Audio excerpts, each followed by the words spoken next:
Welcome everybody back to Flights of Fandom, Back Alley Charmers, which is our Dishonored flight for the next every other week this Saturday.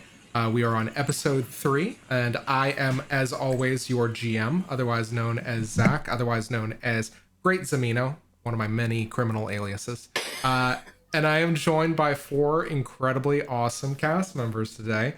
And starting from the left and going around backwards around the clock, we'll go ahead and introduce them. Caitlin, if you'd like to introduce yourself and your pronouns and who you're playing this week. Yeah, so my name is Caitlin. I use she, her pronouns. I am playing Doc Ripper Harlow, who is currently involved in a very rigorous academic slap fight, naked slap fight in the steam rooms at the Golden Cat about some issues with attribution and plagiarism. Ripper also uses she, her pronouns. In my other life, I am a horror author.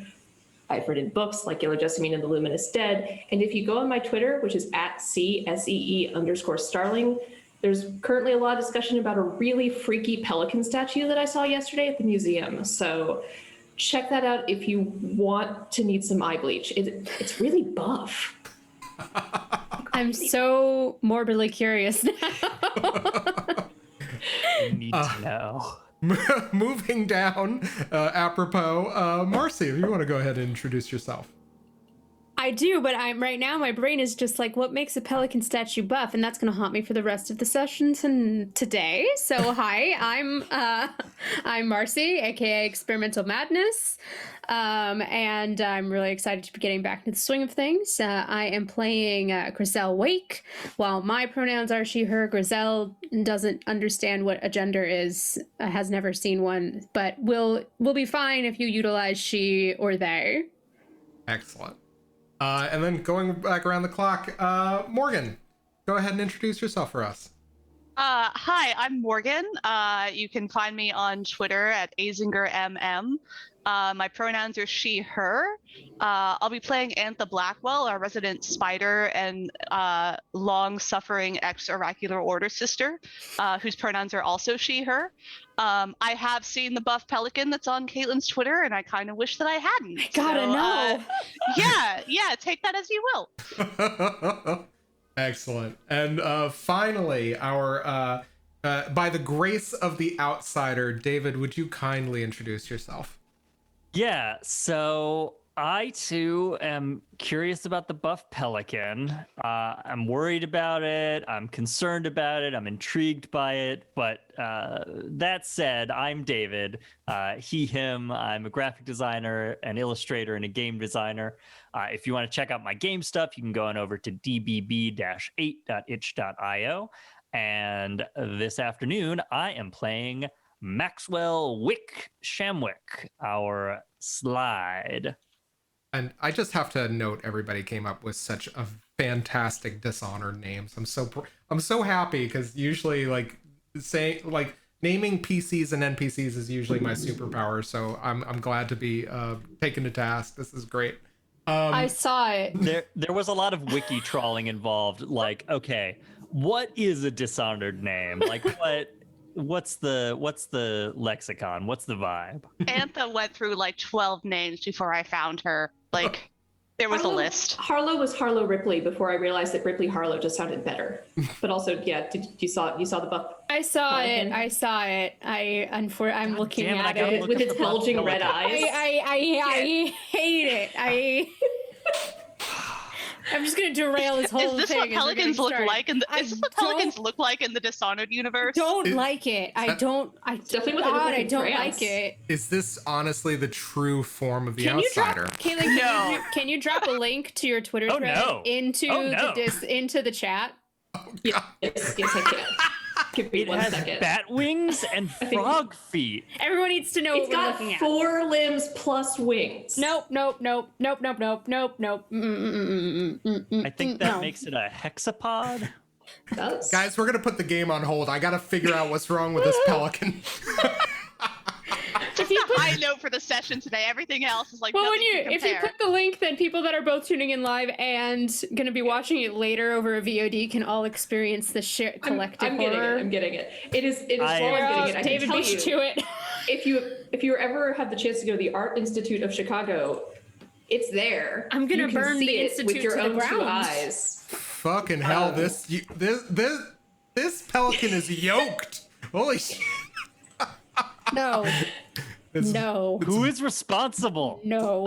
It is. Who is responsible for this There's a little bit pelican? of a card in the photo. Let me see. Emmanuel. Emile. Okay, there are two people responsible for this. Two people. we can Give me blame. their addresses. Emmanuel Fremier is the original sculptor of a stone version. And this was made by Emile Muller-Etier, which I probably just butchered because I cannot speak French.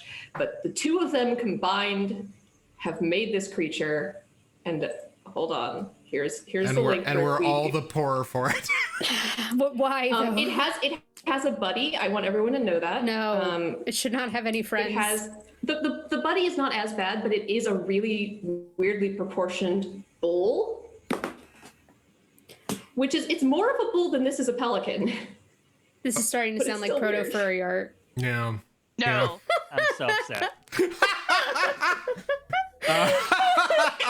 Now we're all in the right. We're all in the right, like cosmic horror mindset for this game now. We're all Excellent. stressed enough, yeah. Yeah. Perfect. And of course, I'm delighted because I just want to vivisect this thing. I want to know.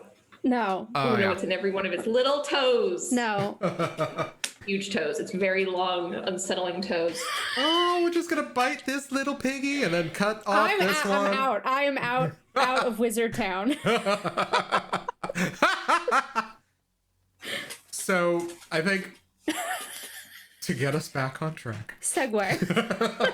They should put one of those outside the Golden Cat. Segway hard. Yeah, segue I was hard. gonna say there's a statue of this in the Golden Cat somewhere, and everyone No. wishes Come on, that there there was is. not. No. It does look vaguely erotic. There's a With the 100% arch of its statue back. of this. This segue is And taking its thick rear.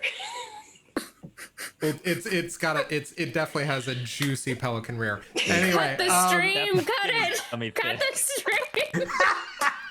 this segue is taking Do a we need to hard start left. over? Do we need to start this one over? We're just gonna edit that in post, right? Oh yeah, No, totally. That's exactly what I'm gonna do.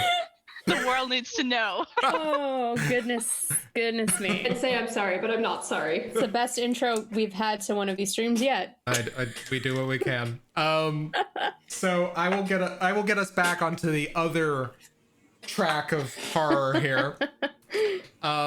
So you guys are in the middle of an operation, essentially not of the surgical kind, unless it devolves, or evolves, depending on how your stance is on natural philosophy. Is your glass half empty or half full? Hold on. Focus.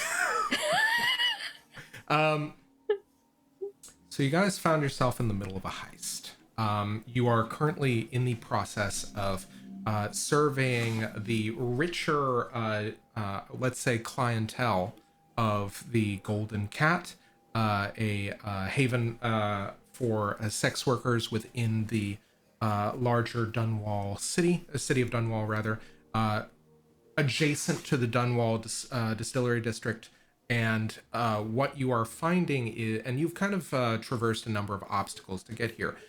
You have taken a route towards deception in order to find your way in, to find your potential buyers, and to also, while simultaneously avoiding the City Watch guard that seems to be here in kind of paid off, bribed, light kind of detachments who are there also for their own pleasure. On top of that, you have found out several things: that Arnold Timpsch is currently residing within the Golden Cat for whatever unnamed services, along with Custis and Morgan Pendleton. The person that Wick decided to make overtures towards sales for the purpose of selling was one Custis, and as you kind of understand, Custis is not somebody to be taken lightly. With clarification that it was for business. It was for business. Definitely not for pleasure. Pleasurable business, we're one half the other, 6-1. Anyhow, Listen, as far as Wick is concerned, if there's a difference, you're doing it wrong. Wow. Love This it. might go some interesting places. Oh my god. So, New ship launched. not only that, but you guys, you have noticed something strange over the course of your heist, which seems to be that all of you are hearing the whispers of rats as though they can speak directly to you. Grissell and I believe it was Antha, as you were making your way into the back door to better supplement Wick's sales strategy, you heard a Pandician bull rat speak with a fairly disconcerting deep voice, and you kind of found something amiss. All of you have also kind of recognized that and I think Wick, after discussing your dream, people are starting to realize that something is afoot, dark power or otherwise. At the same time, as part of like a 3-pronged assault, Doc Harlow came in as a second normal patron and promptly ran into an old associate slash rival, Niall Kilroy. And while you are both naked in the bathhouse, surrounded by very kind of concerned sex workers, you are having the equivalent of an academic slap fight and drawing a great deal of attention to yourselves, all while nude in the middle of the bathhouse. I think we had descended to a literal academic slap fight. Yes, there is slapping involved because neither of us are actually landing our blows very well.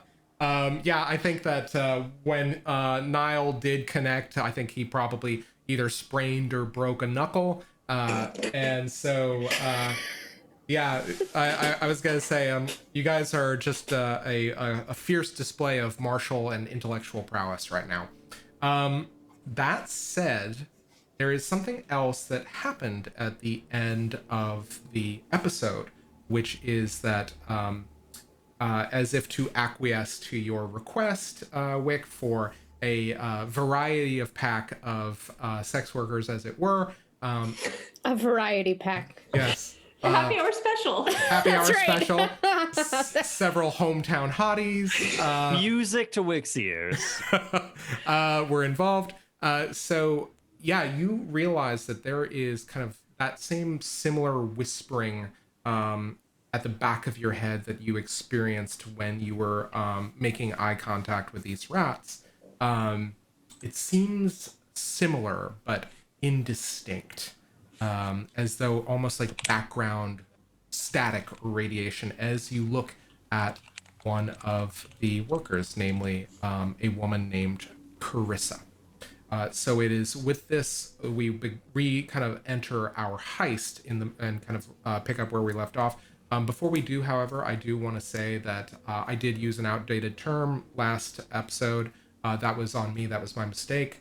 I am going forward. We're going to be making a point of making sure that that is appropriate and we use the appropriate terminology. So these 3 sex workers have come in to the room, and I think we should start picking up where Wick left off. So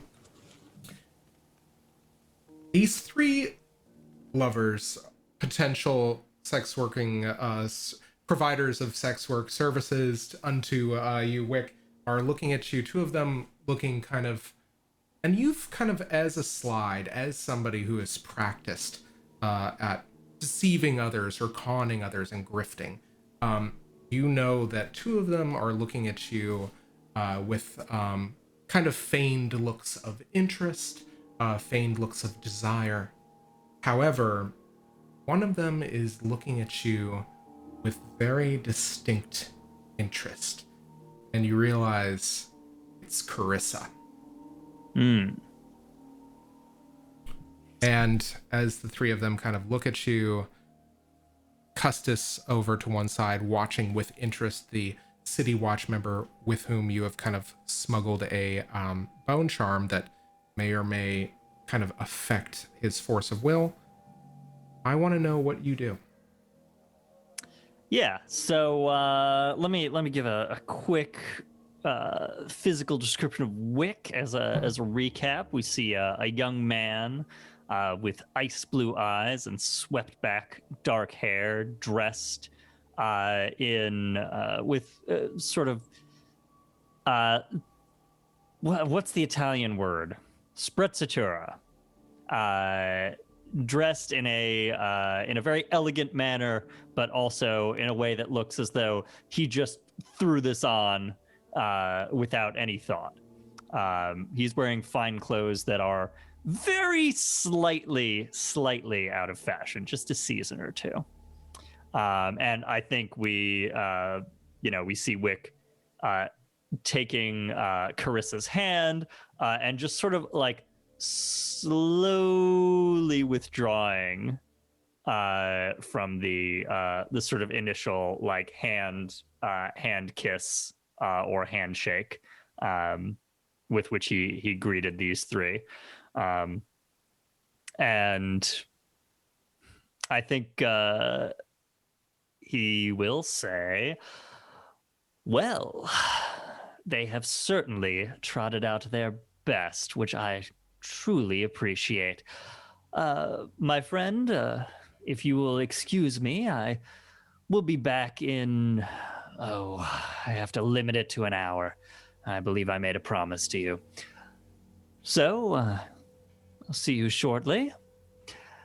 And as for you three, lead on."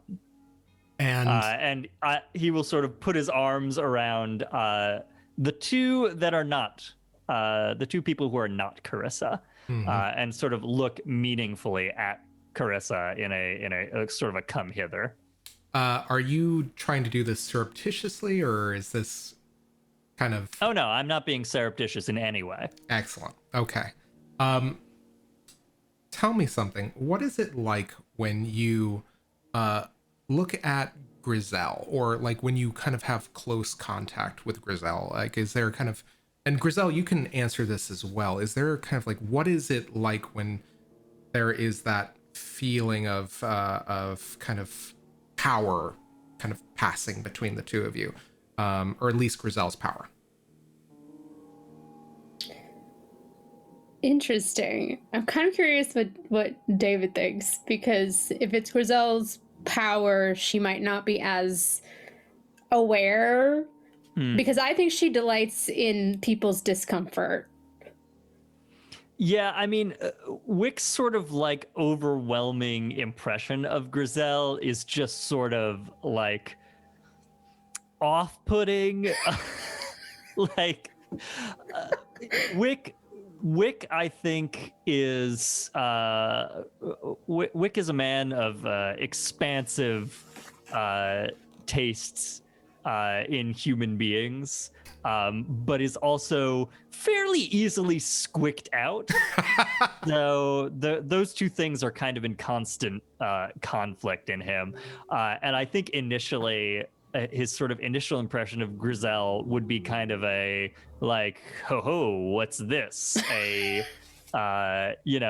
somebody with power and mystery, and who clearly has sort of a like feral electricity about them, which I think very quickly, in the case of Grissell specifically, gave way to, ew, you're too close.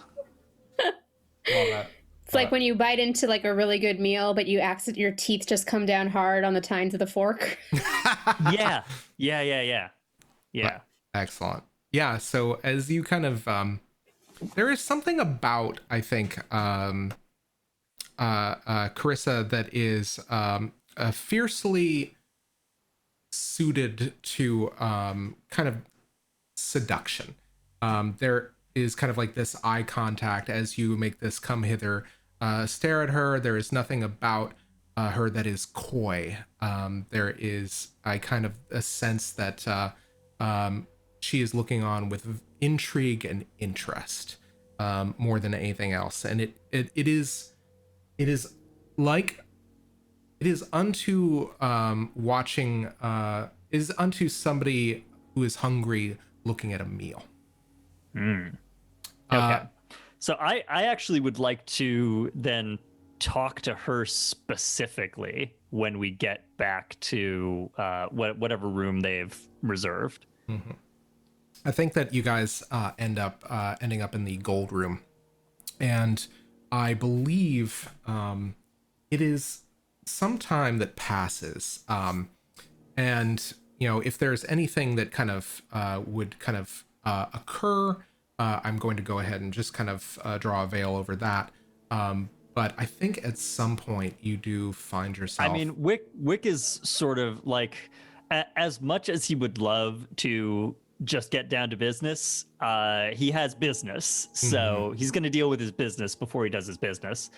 And I think when we arrive at the room, he will wave the other two inside and say, "You two go on ahead. I would like to have a little chat with you."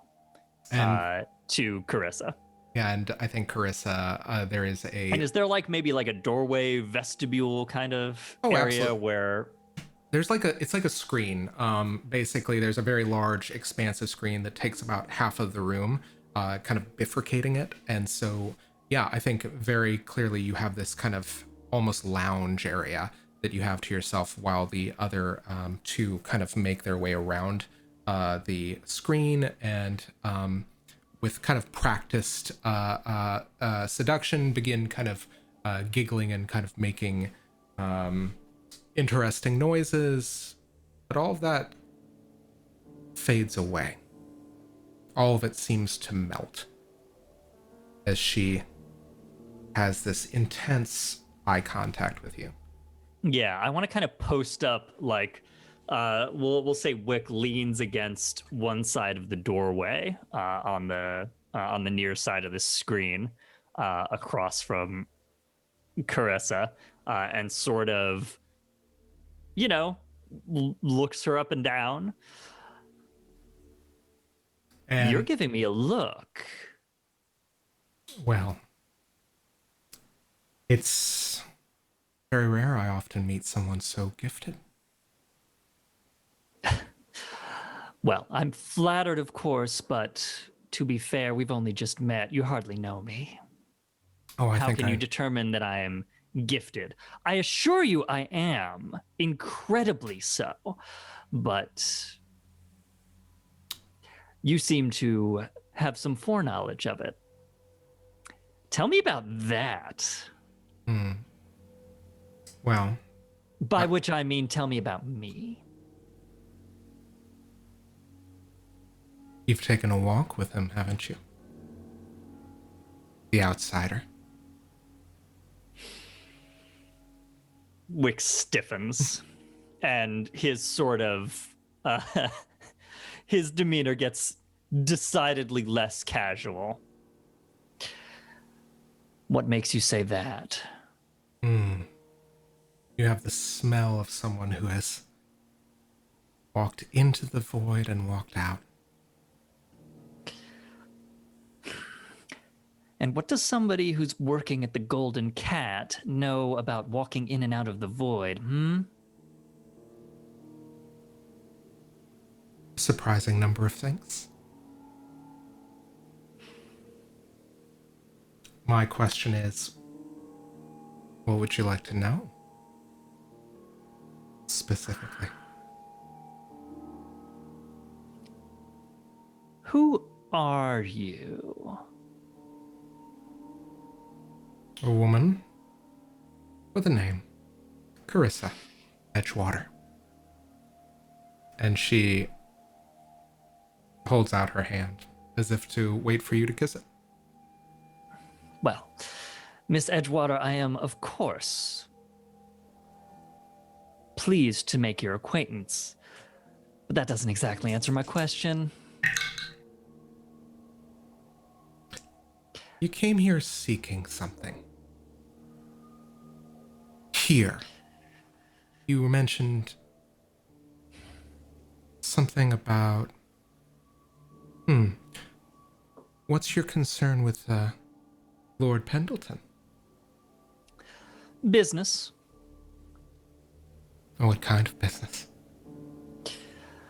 Well, I am associated with an operation that does a great deal of useful and interesting business of the philosophical and not so philosophical variety. More subject, less art. Fine. I'm selling this, and I will remove... I think I probably have a couple of bone charms that we've prepared. And I will sort of, with deft fingers from my jacket, remove a bone charm. And I would very much appreciate it if you wouldn't rat me out. But you don't look like the type. Am I right? I keep secrets, if that's what you mean. But depends on whether or not it's a secret worth keeping. Well, I would guess it might be a secret worth keeping if there were coin involved. And I can get some coin involved here. For you, to be clear. I'd like you to make a persuade roll for me. Cool. I just upgraded that. Hey! All right. So I am starting with 3.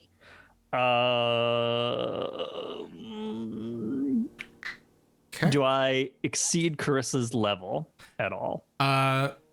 No. You're Okay. about on par. Great.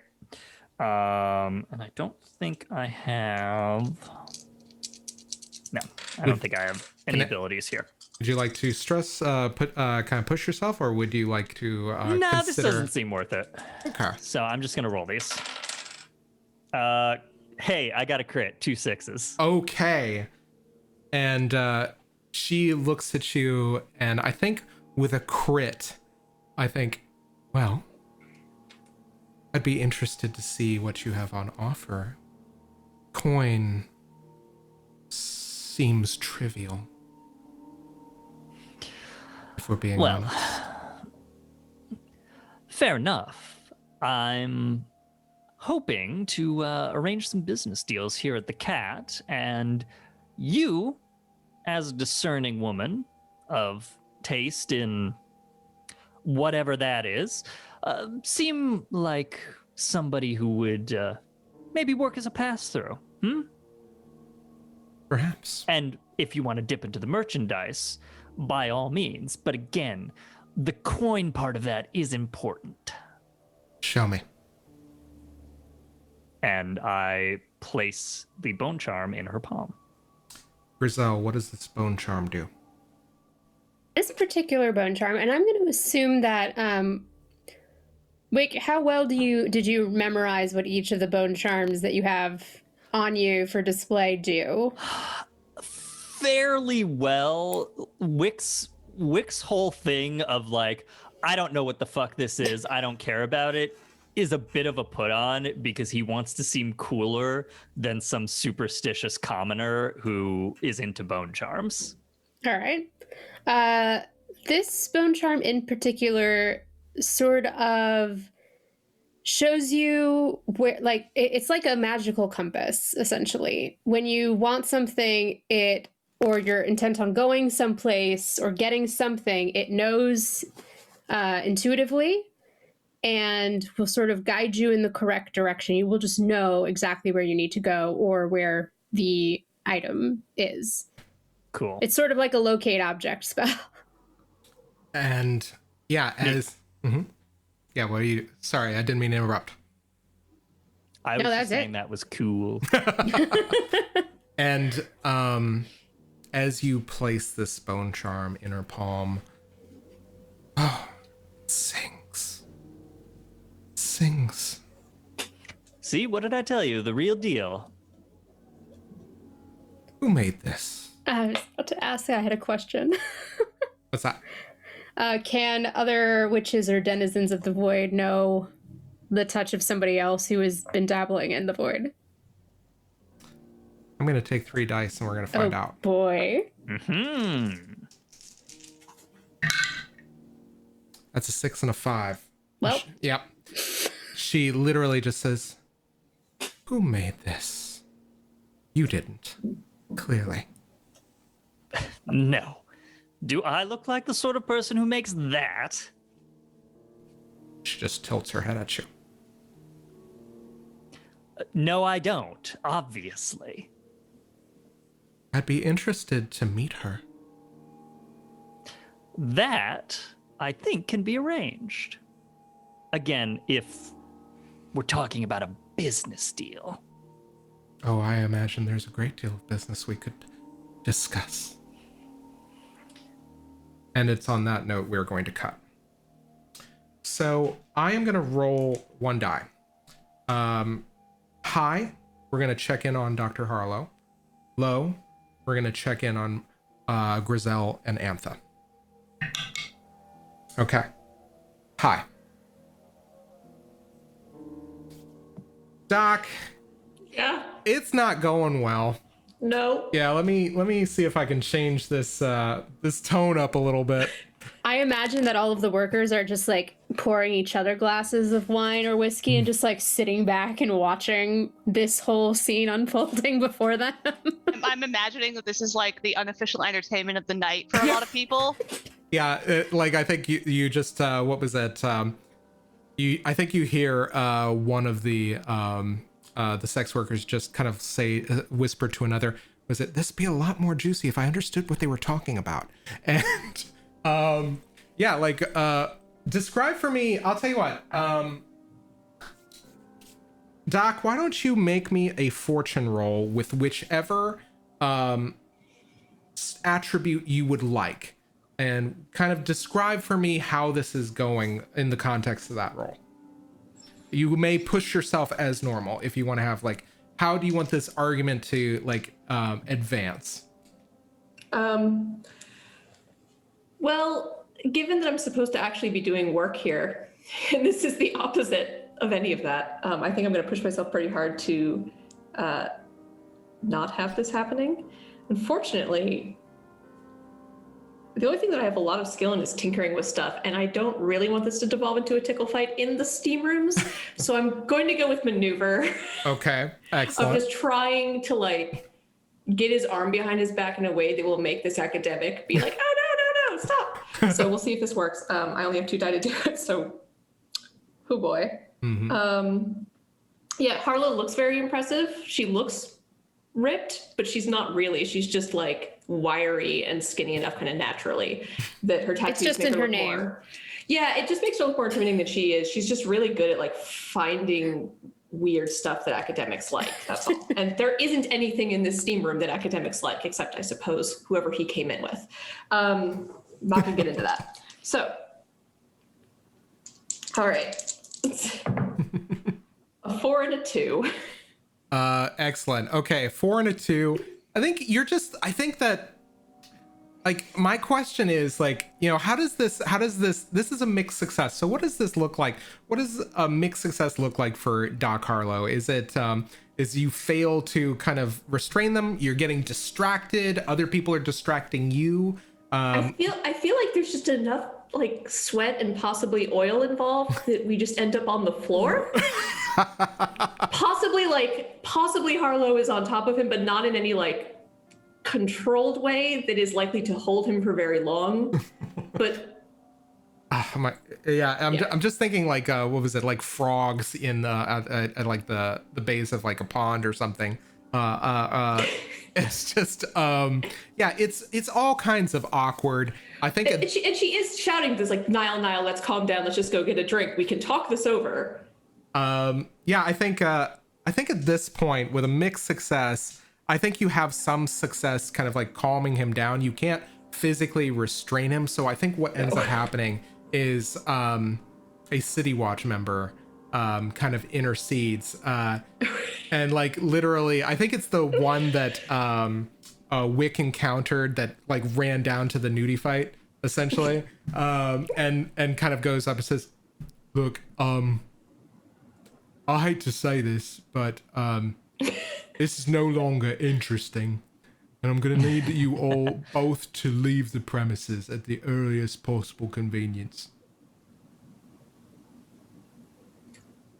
Even if we behave ourselves? And I'm gonna make a luck roll for Niall. That's a 5 and a 6, so he looks back at you, reads this kind of brutal looking city watch member up and down, and then says, "Fine." And kind of picks himself up and just looks to all of these sex workers that have stopped trying to restrain you and are just watching with various beverages and snacks in hand, and just looks, Can we please have towels, or is that not included in the happy hour package?"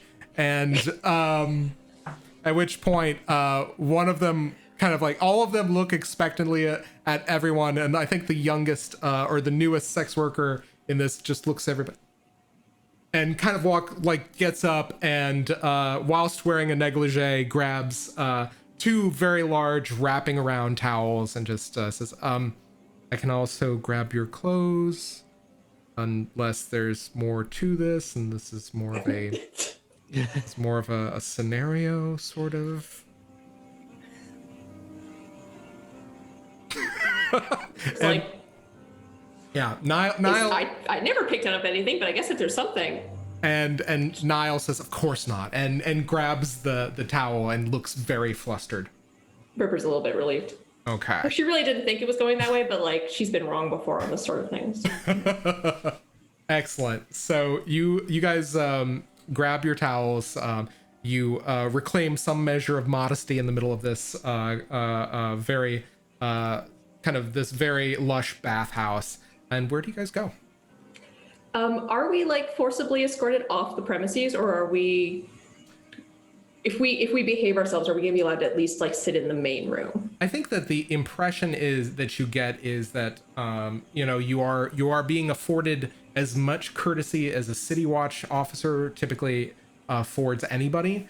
So you will probably just need to either settle down and leave the premises eventually, unless you work something out with the madame. Okay. Where's Aoife, the girl that Ripper was going to have an assignation with? I think that Aoife, I think, was part of this entourage that had circled around at this point, and just looks. I kind of like wonder if she would follow you at this point.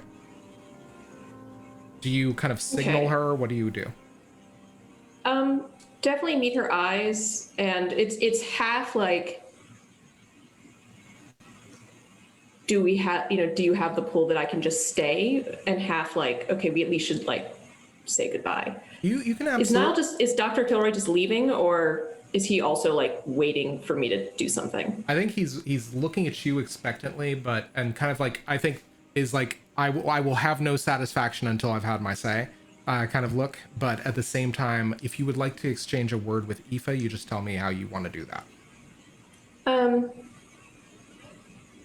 I think she just looks at Aoife and asks, wait for me, And in whatever form that ends up taking. But absolutely. And she actually, you know what? Why don't you make me either a persuade or maneuver, whichever you kind of feel like this is.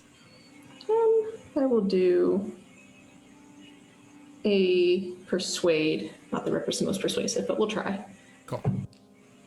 3. Okay. Yeah, she looks at you, says, "You'll have to speak to the madam," and kind of assumes her station, as it were, within the bathhouse, and probably kind of acts as a de facto server to the other denizens. Okay. Fair it is. So yeah, Ripper's gonna turn to Dr. Kilroy and be like, look, I get it. Obviously, the way I left things, not optimal. Had some knock-on effects that I hadn't optimal. intended. Not. Do you want to, what if I buy you a drink somewhere else and we can talk about this like professional natural philosophers, which we both are. Make me Definitely. Make me a persuade roll, or you can kind of like, how do you want to appeal to this guy's vanity? So Ripper's trying to like recalculate how to salvage this, because obviously if she has to leave the Golden Cat, she's not going to be able to help with the score directly. However, in the past, Dr. Kilroy has bought lots and lots and lots of stuff from her. Okay. And she knows what kind of materials he likes. You know, he's very, very angry at her. The chances of him ever actually like buying anything from her is probably really low. But in terms of salvaging anything reasonable, she'll take it. So, you know, I think that, you know, she kind of leans in and lowering her voice is like, you know, look, not only have I made some improvements on the formula that I would be happy to share with you, and you can even have sole authorship, I don't mind. I also have a new supply of whale products, and I know that those have been getting harder to get a hold of since the blockade has started slowing whaling ships. So, if you would like to resume our previous arrangement, perhaps we can discuss it. Or you can just yell at me. That's okay too. I will go ahead and say that I think that this is either a persuade or an operate or tinker or maneuver. I think that this has some to do with like your acumen. So I would like you to roll whatever of those stats makes the most sense to you, and also add a die, because you are basically you are interesting him in what he is interested in. Right. I'm going to use Tinker for that. Okay. And really hope that for once my luck is halfway reasonable. Statistically, it goes up. A 5, a 1, and a 2. On a mixed success, I will say this. I think Kilroy looks at you and says, very well, but I want satisfaction. I want some coin up front. You cost me so much. My dignity, my standard of living. And Fair. what he is saying is he will meet you halfway, but you will have to provide some of the crew's credit. So a coin or two or what have you, like immediately. What do we have available? I think you guys made 3 coin on the last run, right? Yeah, we're at 4 total. Cool. I'm going to say that he wants 2. And you won't take just getting to beat me up. Well, if you want to offer that up as a result of a mixed success, I'm sure he will happily take you up on it. I would like to offer that up. Okay. That's called taking one for the team. Are you going to charge tickets? We can make some extra off of it. Okay. It's not going to be a fight. I'm not going to fight back. If I fight back, supposedly if I fought back, there would be a chance that I would win. I'm not sure if there actually is. You would think, though, against this weedy fellow, that there would be a chance. So I'm not going to fight back. This is literally, you know, because I'm sure he's been physically intimidated by me before. It's I will tie my hands behind my back and you can punch me in the face. Oh my God. Okay. All right. I'm gonna make a roll to see just how much damage he does. Well, maybe not here. We shouldn't do it here. We're gonna get even more trouble. We should get dressed and go outside. Very well. And he, I think what he does is he, you know, I think in short order you guys get dressed, and you just see him kind of flex that one kind of like just broken, beaten hand, and just kind of like look experimentally almost at the second hand at his left, and then just say, okay, let's go. But by the way, also, you know, just don't put your thumb inside your fist this time. Put it on the outside of the fist. Because Ripper, or Dr. Kilroy may hate Ripper quite a lot. Ripper does not fully understand the depth of this hatred, and she still has warm feelings for him. Like, in her mind, nothing went wrong. In his mind, everything went wrong. So she is like very much like, okay, don't break your hand, dude. Okay. Let me show you how to punch. I love that this is an exercise in scientific inquiry. Yeah, absolutely. You guys get clothed, you leave the golden cat. Do I see anybody in the crew on my way out? Make me a study roll, and I will say, yeah, I think just make me a study roll. I don't think you necessarily have a disadvantage here, just because you've successfully Well, I have no placated. dots in it, so I have effectively a disadvantage. You may push yourself, or No. I can give you an outsider's bargain. I don't know what that would be though, so I'd need some input from everyone else.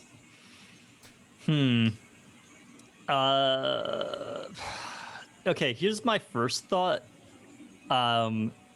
You are able to notice one of the crew, but somebody else who we maybe don't want to notice one of the crew is also able to notice.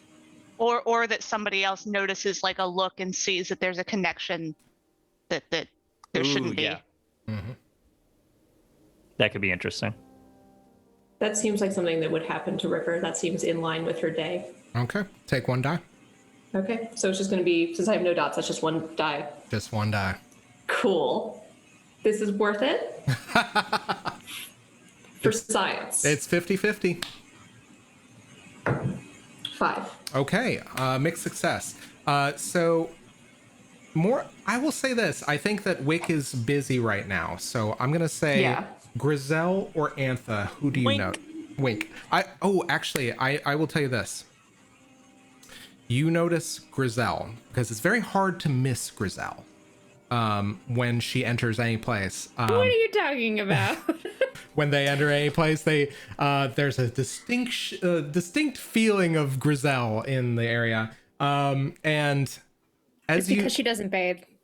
So keep in mind. No, we did stuff you in a bag for this one. Yeah, we did shove you in a bath Grissell. and wave soap All nearby. 3 of us shoved you down. Yeah, it was like bathing a cat, though. Yeah. Yeah, absolutely. And I think that as you kind of exchange this look, you're kind of like, I think that, yeah, Grissell, you very clearly see that an advantage that, whatever advantage that Harlow posed to you is being threatened right now, and is, as Kilroy is leaving with her.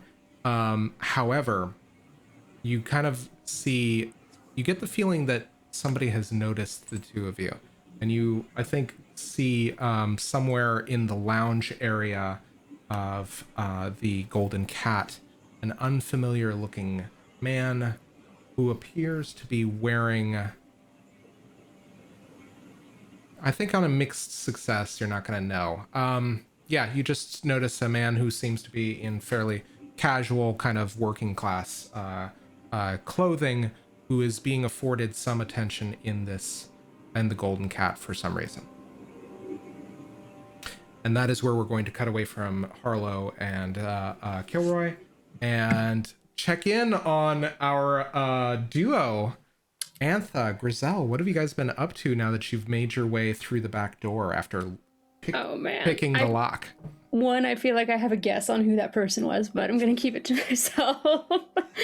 And two, I think, so we went in the back way on purpose because we were going to try to get some of the other girls to take some of the wares to surreptitiously sell. So I think we're probably trying to go through, like, I don't know, what's the best word for this? The sleeping quarters? Like the actual, like, area The dormitory. Dormitories, like, that's the word I yeah. was looking for. Mhm. Like where the girls are actually staying. Mm-hmm. And I think Grissell is like going up through that, like that back end staircase that you canonically go through in the first game. Mm-hmm. And would I need to take stress for this to have a point of maybe there's one girl that knows me? So like not everyone is gonna flip their lids when me, a stranger, just sort of enters into their dormitory area. Oh, you may certainly take a flashback and take a point of stress. I think Yeah, I was gonna say, I think that sometimes the girls... Well, I think also that what we did last session, is that Antha had done a flashback to have someone open the door for us. Yeah. So there might be someone who knows either of us there. Yeah, describe this person for me. I think that this is the person who lets you into the back.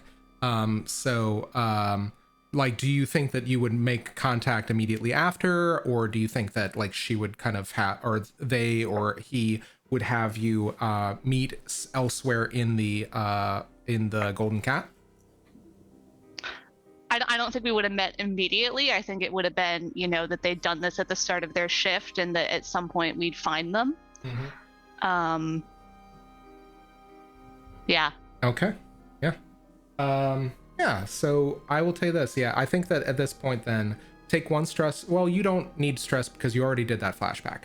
Right. So yeah, as you guys kind of go through the back door, you're going up the stairwell.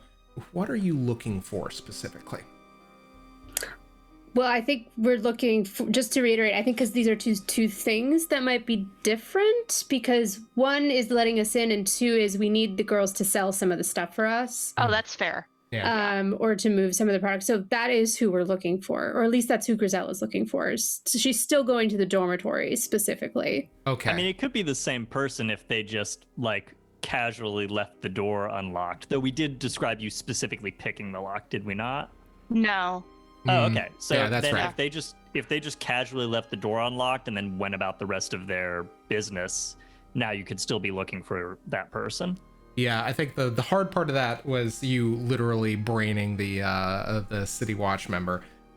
So yeah, I think as you kind of move in, you can go ahead and give me a I guess this would be study or kind of like a survey. Let me double check what we have available here. Yeah, study makes sense to me. Yeah, study. Or if you're trying to do this stealthily, you can always use prowl. My prowl is better, so I might do that. Absolutely, and feel free to push yourself if you need to. Well, and do we think, because Antha kind of wants to go with, so could this be a group role? Absolutely. You may assist, or whoever is doing the rolling may be assisted by the other for 1 stress. If we're doing prowl, then I think I'd be assisting because I don't have any Antha. Sure. Cool. All right. Yeah. So take 1 stress, Antha. Okay. That is going to be a 2, a 5, and a 6. Excellent. Yeah. I think easily enough you make your way very quietly into the dormitory. I think with a 6, there's just like almost kind of like a near kind of collision as you both hide quickly behind the door into the dormitory as somebody kind of bustles out and says, "So we're meeting for whiskey and cigars later, right?" And the other one, yes, yeah, sure. And got it. Done. Yeah. Close the stream. We did it. Yes. Achievement unlocked. Yeah, as you this person walks past you, clearly dressed to leave the cat in kind of normal wear, you go around the other side, and the person that has promised said whiskey and cigars is your associate. Who are they? So did we decide that this associate was one of the sex workers at the cat? I think So. Yeah. I'm gonna say that this is someone that Antha knows, that this is just kind of one of her network of contacts. I think this is probably someone who's been at the cat for a bit. I'm gonna say her name is Rose. Okay. Excellent. And Rose is there, kind of alone in the dormitory. Kind of looks at you, sees you kind of coming in, and says, okay. And kind of huddles you in as you guys pass through the door. She's just, shut the door. We'll do so. Yeah. Okay. Welcome to the Golden Cat. So I'm happy to help you. What do you need here? I am putting a lot on the line. Oh, don't worry. It's nothing that would really get you into. No, it will get you into trouble, but it'll be money, so it's the good kind of trouble. And I think that's when Grissell has her little satchel that she still has on her, and that's when she opens up the big ol' satchel of bone charms. And she looks and sees there is a whole satchel of bone charms, looks at Antha and says, what the? You're gonna sell these. There's an overseer here. There's an overseer here? Yeah, you can't, oh my God, this is terrible. If he sees this, we're done. The entire golden cat. Well, don't sell it to the overseer, obviously. He's some sort of... Who is he? What's his name? Fellow named Hume? Fuck. No. So you Does guys... Grissell recognize that name by any chance? Well, I will tell you this. I will say this, regardless of whether or not Grissell has any recognition, you can't help but watch Antha's face light up. Yeah, Antha, when I said fuck, that was in character. Antha swears and like turns around, like there's that moment where she just like turns for the door, and then a split second she's like, no, you can't just run. But she definitely recognizes this name and is unhappy. Is it lights up or just completely? Yeah, like, just all the color drains exactly. out of her Like face. there's no color in her face on a normal day, but she now looks even more like paste. Well, does he live here? He's not going to be here all the time. What is he doing here? Like, is he a customer? Tell me he's not a customer. Tell me he is a customer. I will tell you this. I'm gonna make another luck roll. And I'll tell you what happens. He is a customer. He looks at, I was gonna say, things would have gotten really weird if I'd gotten a 6 there. But yeah, basically, she says, well, he's a strange one. He just keeps on, apparently, he's kind of in that weird area where he's almost irregular. But he just basically chastises and talks about the 7 strictures to anybody who's servicing him. So it's really weird, and he's really strange, and I really don't like him. Is that really different from any overseer that goes to the Golden Cat, though? I feel like they all have that kink. Yeah, that's probably... Like, literally all of them. Yeah. And what was that? And I think that at that point, Rose is just like, oh, actually, you'd be really surprised. There's also that one overseer, and just starts beginning to list a litany of kinks until one of you stops her. Yeah, and Grissell is then not just gonna like, stop I know, It's a very fancy lady at the wet club. And honestly, that was really just the sorry. I should know better than to discuss business. I'm off the clock. So Look, I don't we just need these to be moved to your more discerning guests, not to be handed out to just anybody. And obviously that would include, don't give my bone charms to an overseer, please. But it comes with a little incentive. And on the bottom of the bag, she opens it up, and there's these smaller little charms that look like they could either be rings or looped onto some thread and hidden pretty well. I think I made some of these for the rest of the workers as just sort of a token of good faith. They'll keep you safe, given the line of work that you do. And I'm essentially passing her like contraceptives. And she just looks and says, thank you. That means a lot. But of course, like, we get a cut of whatever you do manage to move. Of course. I can try my best. I think that we just need to keep an eye open for Hume and any associates that he might have. Depends on how much you want. Is there anything you want to move today, or? Yes, thank you for asking. And I pull Absolutely. out like 10 of the charms. Pass these around to get started. And we'll check in from time to time. Or one of you could always come to our shop on your days off to let us know. And to give us our cut, of course.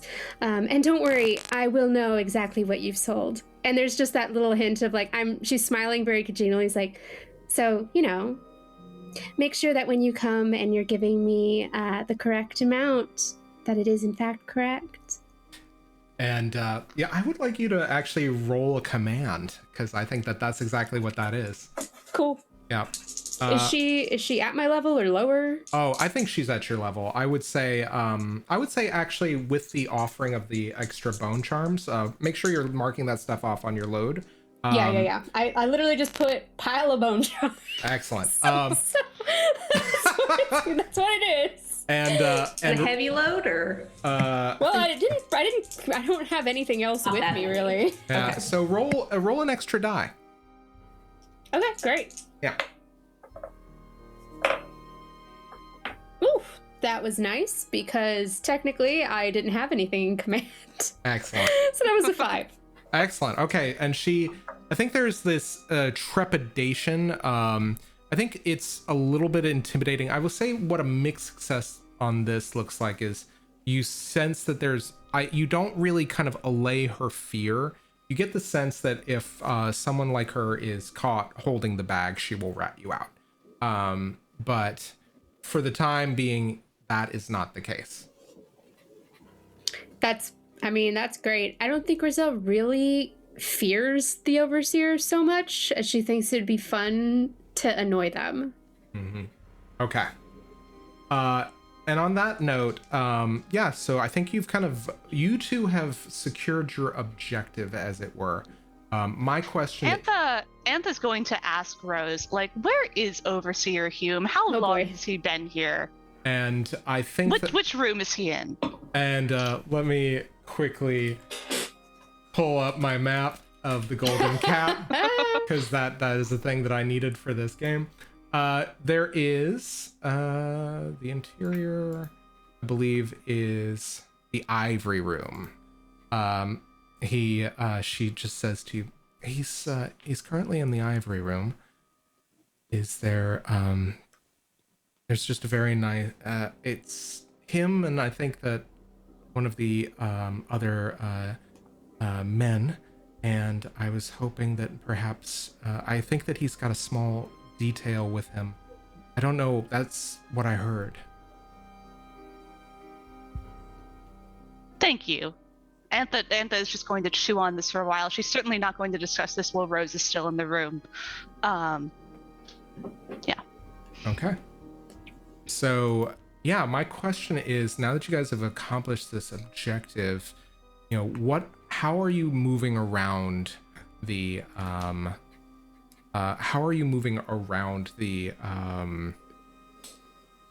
Golden Cat? Are you guys taking extra care? Are you trying to hit more contacts? What are you doing? Well, was the plan, correct me if I'm misremembering this, are we supposed to sort of rendezvous with you, Wick, to sort of showcase with your hopeful, newfound rich people? Because I still have a satchel of bone charms. Yeah, right. It was either to rendezvous or if we all feel like we've gotten enough contacts together, we don't need to, but yeah. I think in that case, Grissell might wait. We could go either way. Might wait in the main lobby to find you to hear if there's going to be another little showing or if we're just going to leave. Because since she's dressed up like one of the workers here, Antha, you can kind of be my cover and make it look like you've taken me for the day, so nobody else is going to nab me while I'm waiting. Yeah, we could do that. Antha wasn't planning on really going front of house. I think her plan had been to stay in the back and maybe talk to more of the sex workers and try to do some more sales pitching with them. Mm-hmm. But Grissell will go on her own if she If Grissell goes to the lobby, I have a specific idea.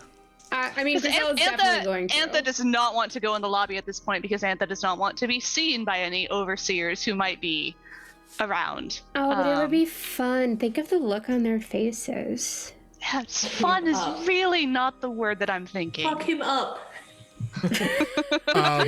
Disembodied voice from the... Well, here, I'm gonna leave you. Grissell, if you want to fuck him up, you have all of my blessings.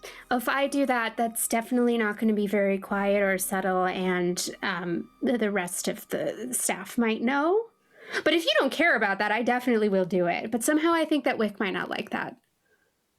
Fair. But here, and she like takes out a couple more bone charms. If you're going to sell to the back of the house, then you might as well have more.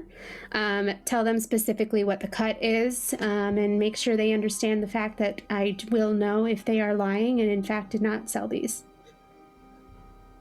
And that like takes the charms and pockets them and just like gives a vaguely sarcastic little salute.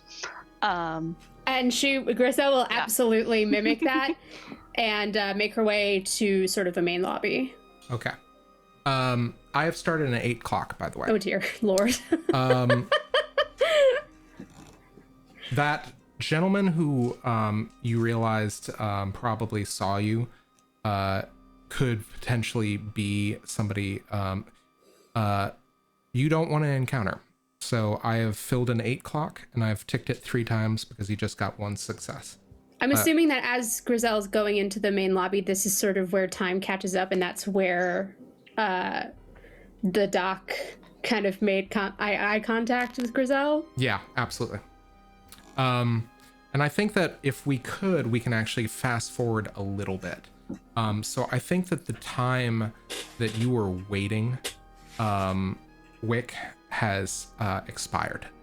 I think at this point, you actually kind of, as you are kind of finishing this long discussion with Carissa, you look past the screen and you realize that the 2 other sex workers have fallen asleep. Yeah, and it's actually all right. That's sort of unprofessional. Not a huge fan of that. Good for them. It's actually it's very odd, as it's the middle of the day. What sort of shift do they have you working here anyway? And that's when you hear Carissa say, "Oh, I just let them know that we shouldn't be disturbed." And I'd like you to make... All right. There is a little bit more feedback kind of at the back of your hearing. Wick, I would like you to make me a study or, yeah, any kind of like anything that would qualify for studying or kind of perceiving something. Okay. Yeah, I'll make a study. I got 2 to start.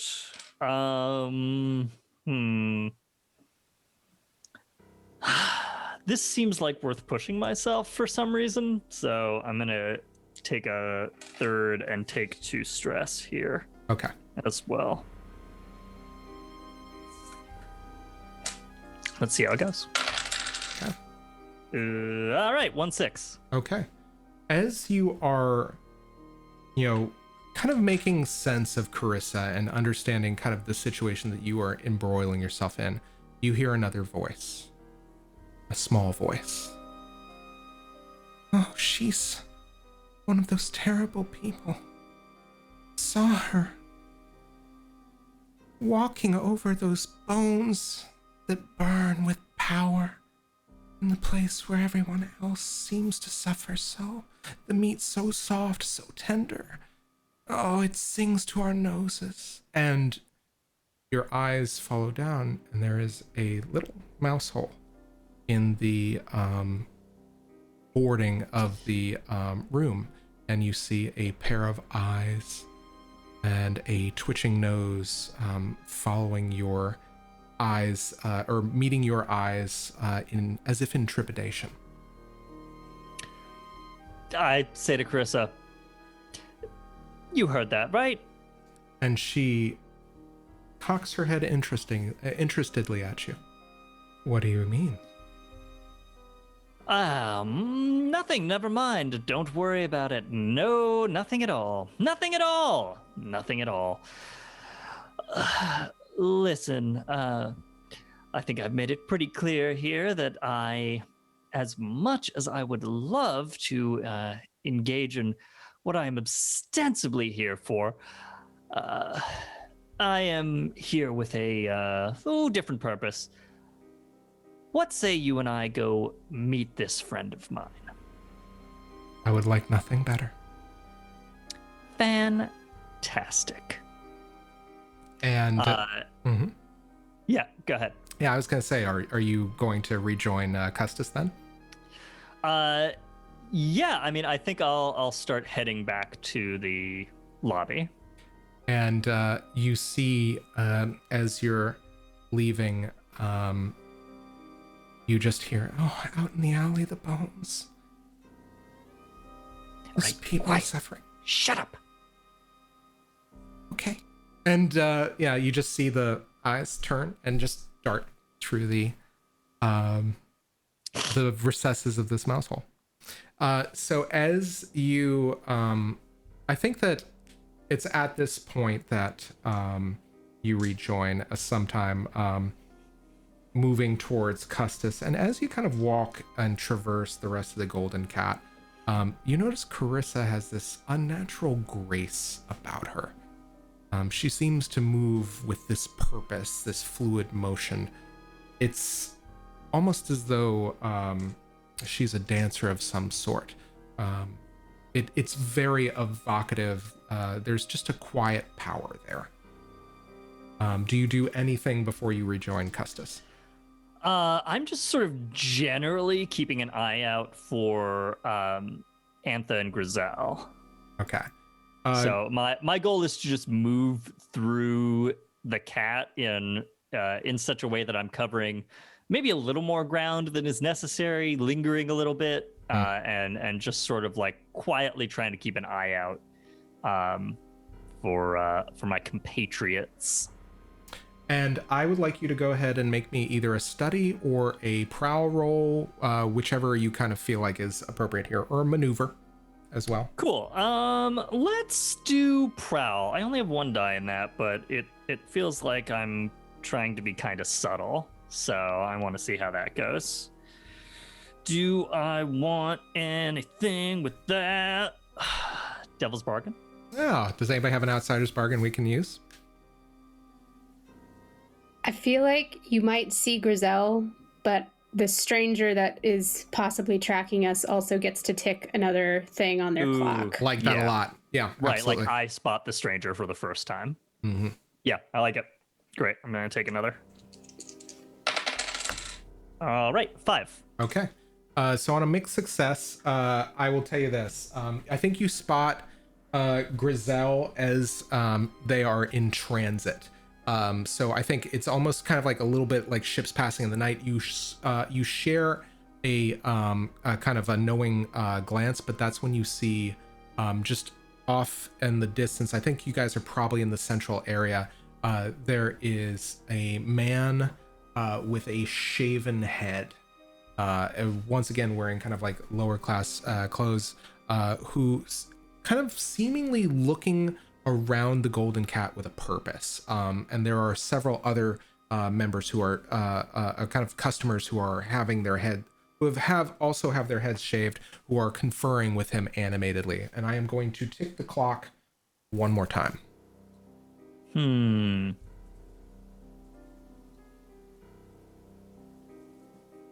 Actually, I'm going to say twice just because you got a mixed success. Sure. Okay. Okay. I mean, I will. I don't know. I'm gonna turn to Carissa and just sort of whisper as, you know, let's say we're coming down the stairs and I spot this guy. Who's that? False man with false idols, false friends. So you don't like him much either. Oh, not at all. Right, well, we'll steer clear of that fellow. I see my associate here. Excellent. And I'd like to sort of nod to Grissell, like, hey, meet me, down there, like somewhere that is sort of out of earshot and visual range of this this suspicious dude. I think Grissell sees that and just sort of casually humming her way along, she flounces in the general direction you gestured. Yeah, Wick kind of like wriggles his nose at the flounce, like. Is this not how? That's probably true because like Grissell's like, how does one? I'm gonna try to flounce not here. Because it's a bad flounce, because it's Grissell and she's flouncing. Yeah. You rejoin Custis then? I am going to. I want to have a little meeting with Carissa and Grissell. Okay. Before rejoining Custis. All right. Before we do that, I'm going to jump over to Doc Harlow. Doc, I will say this. I rolled pretty low on that last one. So I will tell you this. I'm going to make one more check here. Okay. Yep, still low. You are going to incur another level of harm. I'm going to say, basically, let's call it one harm bruised, or kind of, and what you can do is you can resist that as normal. Once again, fairly weak, fairly ineffectual academic, Dr. Kilroy.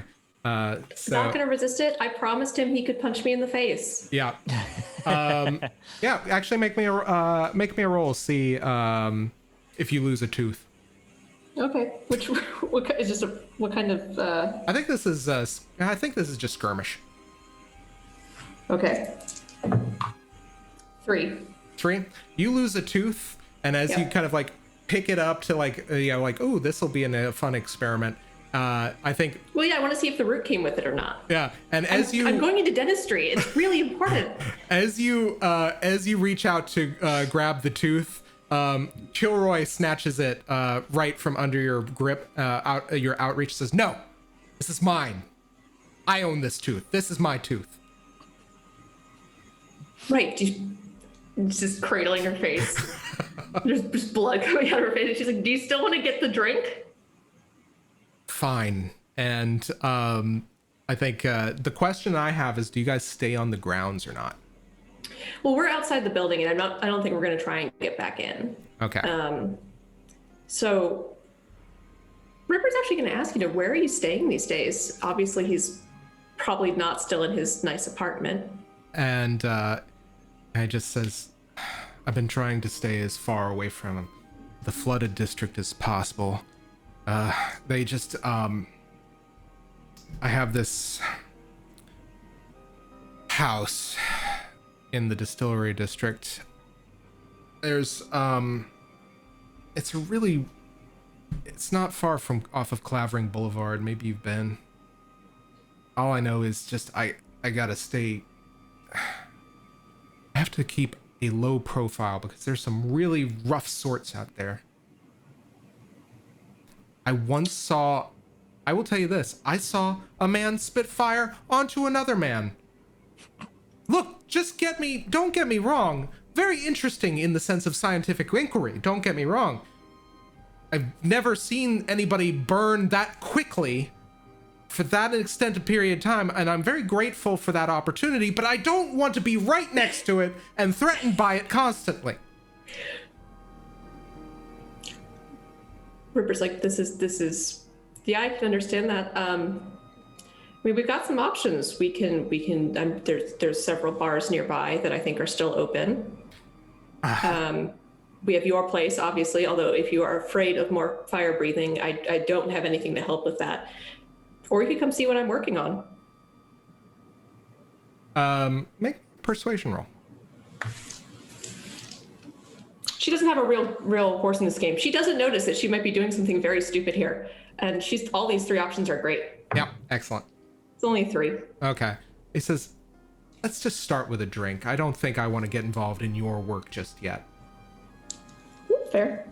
So we'll just go to whatever bar is closest and open. Yeah, I'm gonna call this one the Brined Eel. There is a place not very far. Oh, actually, let's call it the Brined Hagfish. Not far away that you can grab some whiskey. Great.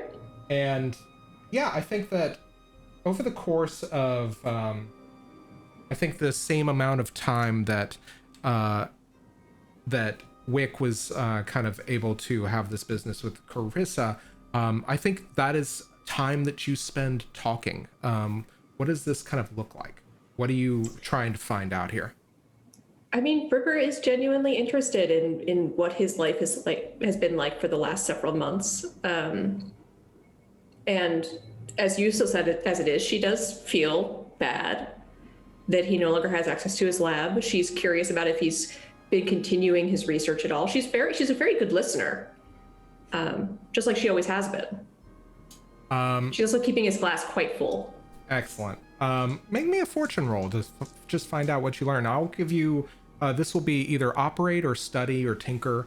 I think that basically because you are still trying to, you're trying to manipulate him in such a way. It's like you're pushing buttons trying to get the right result. Yeah. Not rolling great, guys. It's 3 and a 2. On a 3 and a 2, guys, what do you think she learns? Oh boy. Something distressing. You learn about the And pelican. if he's in the distillery district, like, what is he maybe seen about other people in the distillery district?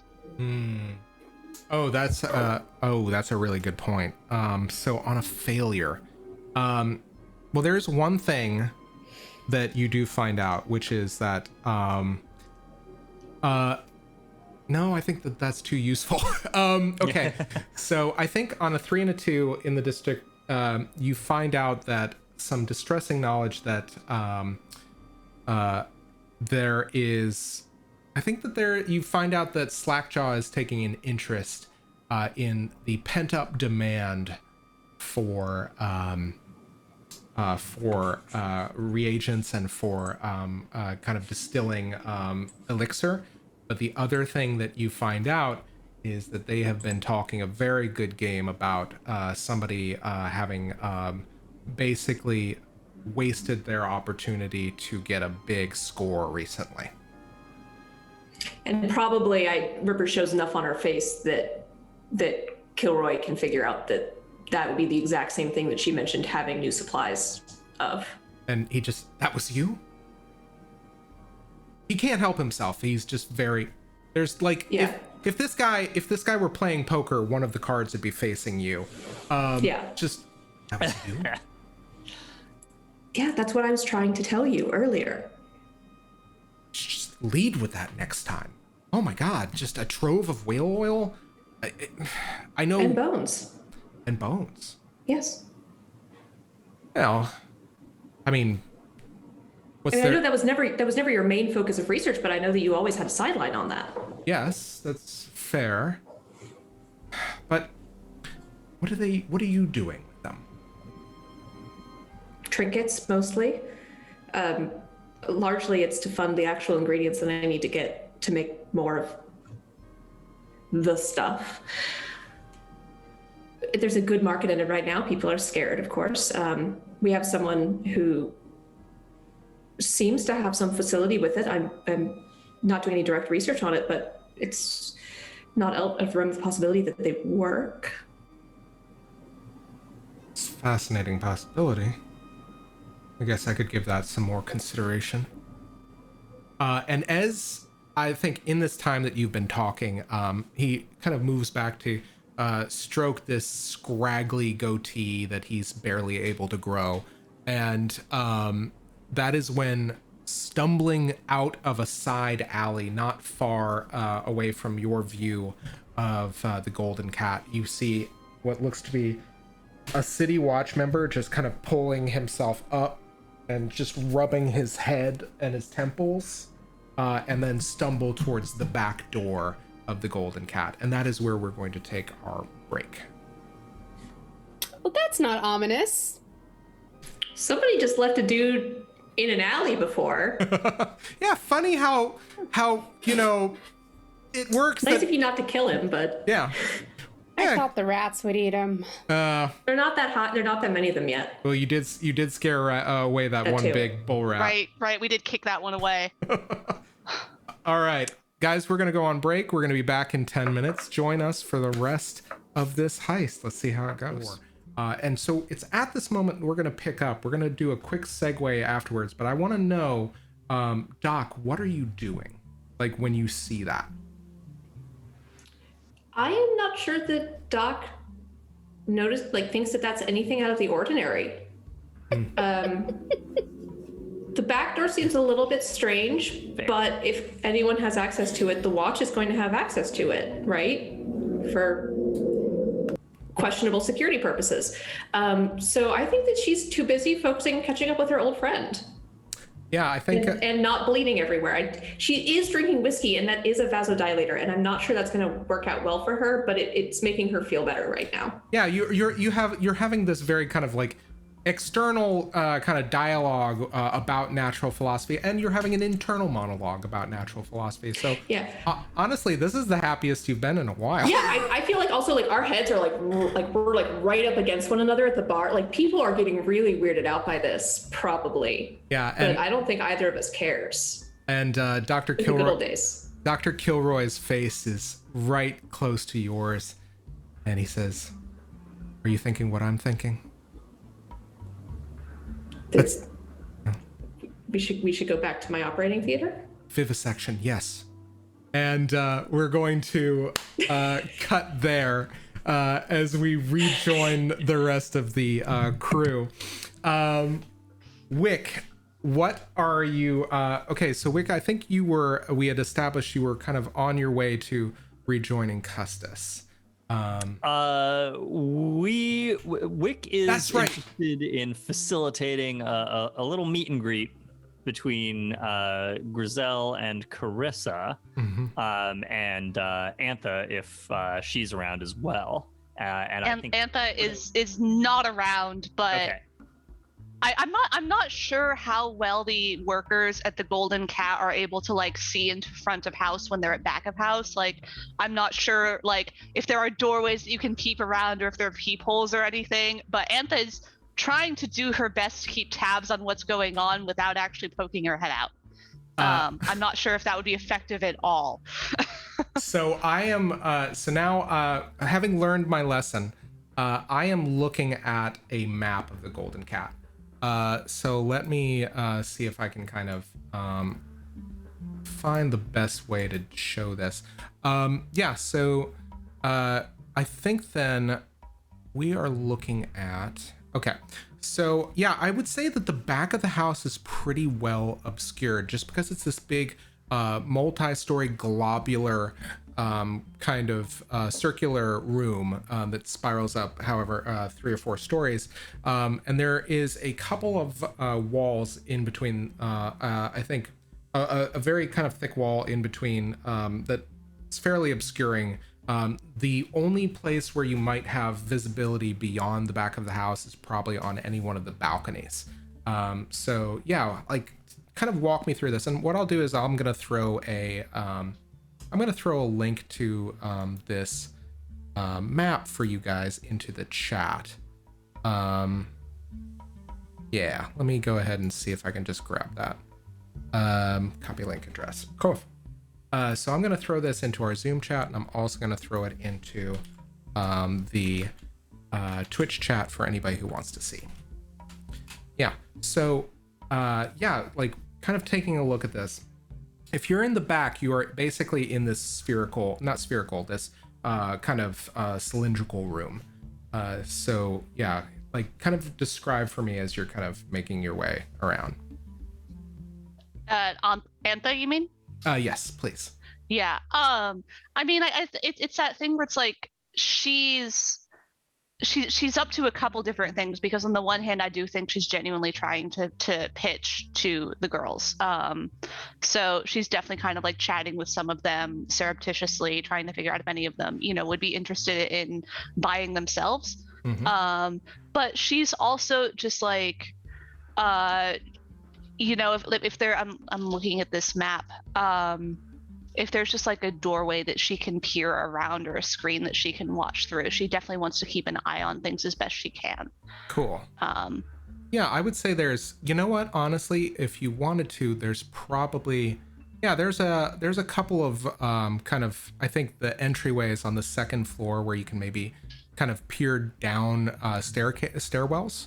I remember there is kind of an open entry, like atrium. I want to say right where you see A on that map. I think that's actually kind of an open kind of atrium looking down onto the ground floor. You're right. Yeah. So what I would like you to do is you can decide how you want to do this. Do you want to do this stealthily, or do you want to do this? Do you want to focus on finding as many clients as possible?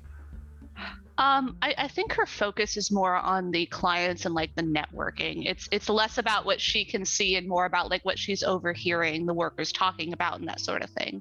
Oh, absolutely.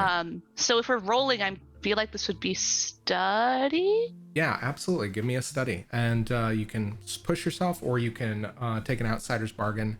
Let me know which one you're thinking. Antha's gonna push herself because she's stressed. Okay, cool. So that's 3 dice because I got 2 points in this. That's a 6. Awesome. Okay. So because you got a 6, I'm not going to tick the countdown. But what I am going to do is I'm going to say that you do find a number of potential buyers. Like I think that not only like there are some workers that I think that are discussing. You kind of like get the sense that there are some people that, with that 6, there are some people that quietly practice worship of the outsider. In fact, there is a little bit of scuttlebutt that you hear that that Madame Prudence has contacted some sculptor about maybe making some work for the internal, some of the nicer kind of antechambers and nicer rooms of the Golden Cat, but some of them are just like, you just say, what was it? By the outsider's eyes, those Abbey overseers always give me the creeps. Yeah, they're always so weird, and they're just kind of animatedly speaking to them. And so I think that you can kind of single these people out as potential sellers of your wares. Awesome. Cool. So while you are doing that, it seems like, Wick, you are trying to get Grissell's attention again, right?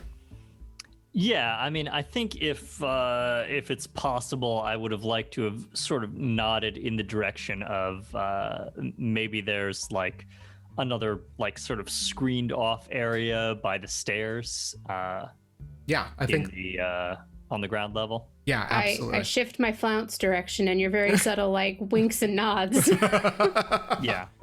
Yeah, I think you got. And I'd like to guide Carissa over there and meet Grissell behind the screen, out of view of ideally both our suspicious fellow and Custis Pendleton. Excellent. Yeah, I think if you would like, you can try to do a prowl, unless you've like. I think that what you did is you set the destination ahead of time. If you would like to do this stealthily, you can do a prowl. Otherwise, I'll just do a fortune roll. Let's try a prowl and see how it goes. Okay. All right. I've only got 1 die. I may be able to. I'm trying to think how I could assist with that. Yeah. Maybe it's just sort of like my flouncing could be a distraction. Yeah, you know what? I will say this. I think you have 1 extra die in the fact that Carissa is accompanying you. So you look a little bit less kind of suspicious when you're with one of the Golden Cat members, or Golden Cat Company, I should say. And yeah, if you want to take an assistance, count 1 stress for yourself, Grissell. Yep. Okay, cool. So I'm at 3? Yeah. Cool. That's way better. Those. I like that. Cool. Highest is a 5. Okay. So on a mixed success, I'm going to tick the clock once. Okay. Yeah, but you do kind of evade more kind of outward suspicion. And I think at this point, that kind of background radiation, kind of like that, like almost like whispering or kind of like these indistinct kind of audiophonic hallucinations, you realize that Grissell, you begin having this as well, as if there's just some background static in your head. It's unfamiliar to you. I will say this. You understand that she is radiating power as Carissa kind of comes around, similar to yours, very similar in fact, but it's the way you're kind of experiencing this that is new, as if it is closer to you and yet like adjacent to what you're used to. So as you sort of round the corner into the screen, Wick says, Grissell, I would have hardly recognized you. You look better than you, ever have, pretty much. I just, the Arrested Development, if that's a veiled criticism of me, just popped into my head. I think Grissell doesn't even respond to that. She immediately just like goes over to Carissa and is just, what are you? Yes. Now, I have done a great job at my thing here and found somebody very useful to us who is very interesting and very interested in you. And I think we're going to all have a great time doing, and you need to just move. You can't put your face that close to everyone you meet. It's bad. It's bad.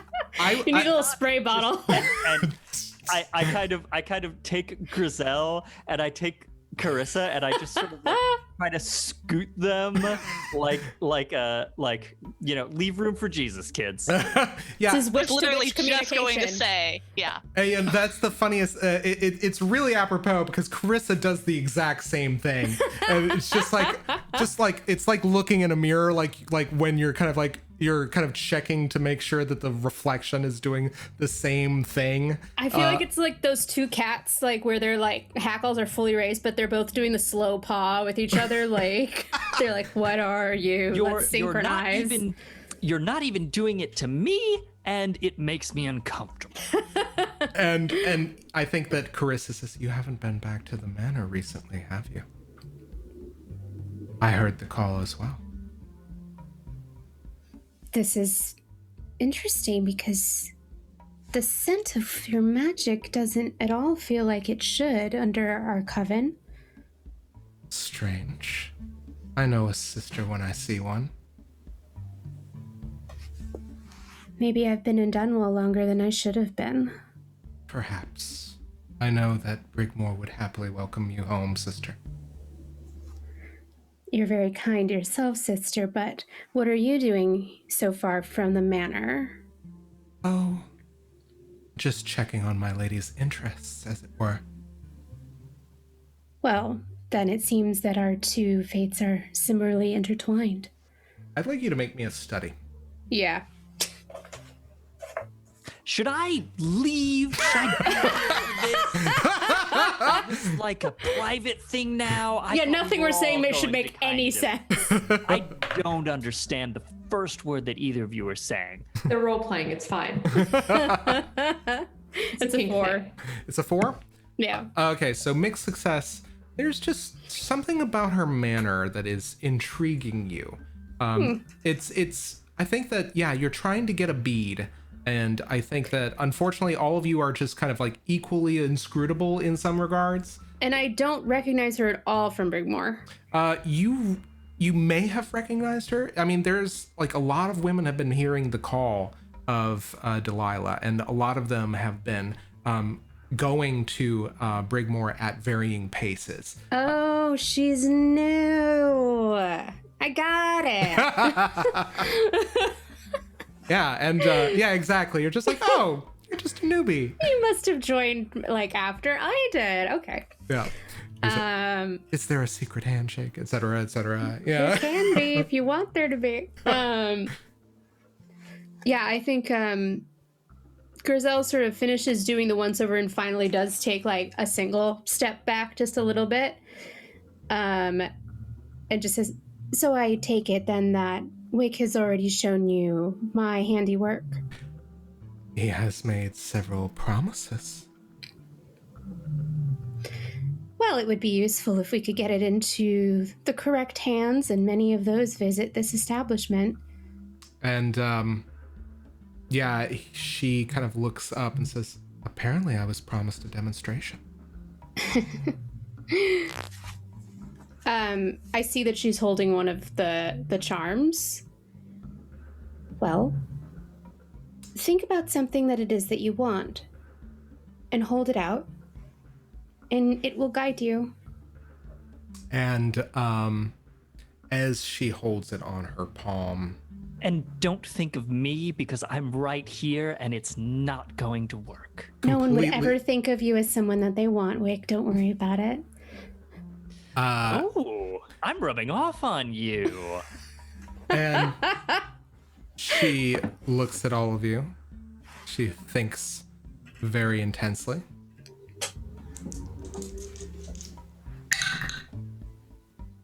And the charm begins to move. And it moves in a cardinal direction. You do see it kind of spring up on one edge for a moment, but then lay flat once again, as it seems to have kind of taken this cardinal direction to better point. And the longest shard of bone that sticks out from the charm begins moving in an easterly direction. Ooh, interesting. And she says, what else do you have on offer? Well, I have charms that make it easier to seduce the unwary. I have some that will cause rot to form in the guts of your enemies if you so desire. Really, it's just a matter of what you want. See, I told you we had the good stuff. And I think Grissell will, like, stare directly at Chris and just be like, and they all come with a little something extra. Oh? The reason I've been away from the manor for so long. I'm sure, as you're one of the Coven sister, if you studied one of those charms long enough, you'll be able to discern what it is. Interesting. This is because I'm dumb and I don't know what you did. I can go out of character to tell you if you want. Yeah, absolutely. I mean, each of these charms has the ability to be, like, basically seen through from the void. So if one of the more powerful members of our coven wished to, I don't know, spy on some of the elite of Dunwall or see certain areas of the city, they could potentially do so. Oh, fantastic. I'm gonna make a roll with 3 dice. Yeah. She gets a 6, we're gonna see. Yeah, she gets 1 6. She just, Hell yeah! yeah, she literally, I think that all of her intention is focused on this bone charm. And I think that she looks up and she, as if, like, and it's almost like staring into the heart of a fire. That noise, both of you hear it, incidentally, that whoa, whoa, whoa, whoa, that's at the background of every moment you spend with a bone charm, that like low song. And she looks up and she looks back at you, Wick, and she says, it's almost ready. How exciting. I'm always intrigued when Our Lady is starting a new project. And yeah, she looks at you, Wick, and says, unless you have something else to show me, I'm happy to take this and discuss it with interested parties. Fantastic. That is exactly what I wanted to hear. If you need to contact us, and Wick does a little, like, card out of the sleeve with the information for the shop. And at which point she looks at you and she grabs your hand and she takes what looks like a pen from where you don't know. Oh, I think what she does is she takes from one of the adjacent kind of an adjacent desk or table, she grabs a pen. And or Do keep in mind, Wick is wearing black leather gloves and has not taken them off. yeah, exactly. Oh no, here's what she does. Is she doesn't. Oh, actually, okay. I need to make a roll.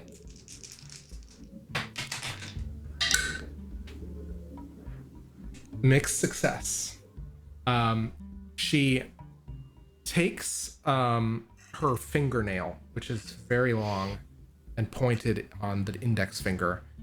She stabs it into her own palm. And she looks at you and says, there is something interesting about you. You can smell it too. Yes, we all know that I'm very interesting and alluring. He wasn't like this a few Nobody days is- ago. I've always been like this, Grissell. You know that. And I've always been beloved by the road. And she takes her fingernail dipped in her own blood, and she writes on it a time and a day. And On my glove. not on your glove, on the card that you're offering her. Oh, okay. Sure. And she says, come to the Brigmore Manor during the Fugue Feast. I'll wait for you there. And she writes, finishes writing, and drops it back into your hand. All right. It's a date. And Yes, it is. Like Grisselle's actually like jumping up and down a little bit, clapping her hands. excellent. So what do you want to, I was going to say, she will dutifully, kind of in that very strange manner of movement, leave you to. I say to Grissell, see, I did a great job. Yes, you did. It was all on you. Thank you for giving me credit. Now I have to go secure even more clients because I'm doing a really good job today. So, I'll see you outside. Well, there's just one thing. Should I stick around or can I go rendezvous back at our shop? It's just that it's cold and I'd really like to put on some clothing. Well, as much as a shame of that as that would be, have at it. All right. Well, I have only seen a couple of the others. Antha is still in the back selling to some of the workers. I could swear I saw Ripper leave with a Then she must friend. have concluded her business already. So that's Oh, good. I don't think she's concluded her business just yet. But I'm sure she's getting there. Now, you might want Whatever that to means. conclude the rest of our business, as there are some, how do I put this, interesting individuals lurking throughout the Golden Cat Yes, that today. bald fellow. Everybody hates him. He sucks. Well, let's not have him hate us in particular. I think that might cause us just a couple of complications. Now, it's not that I don't mind a complication. I'm sure it'd be fun to use his bones for other runes. But, I could always get another body. Grissell, we can't collect everyone's bones we meet. It's not...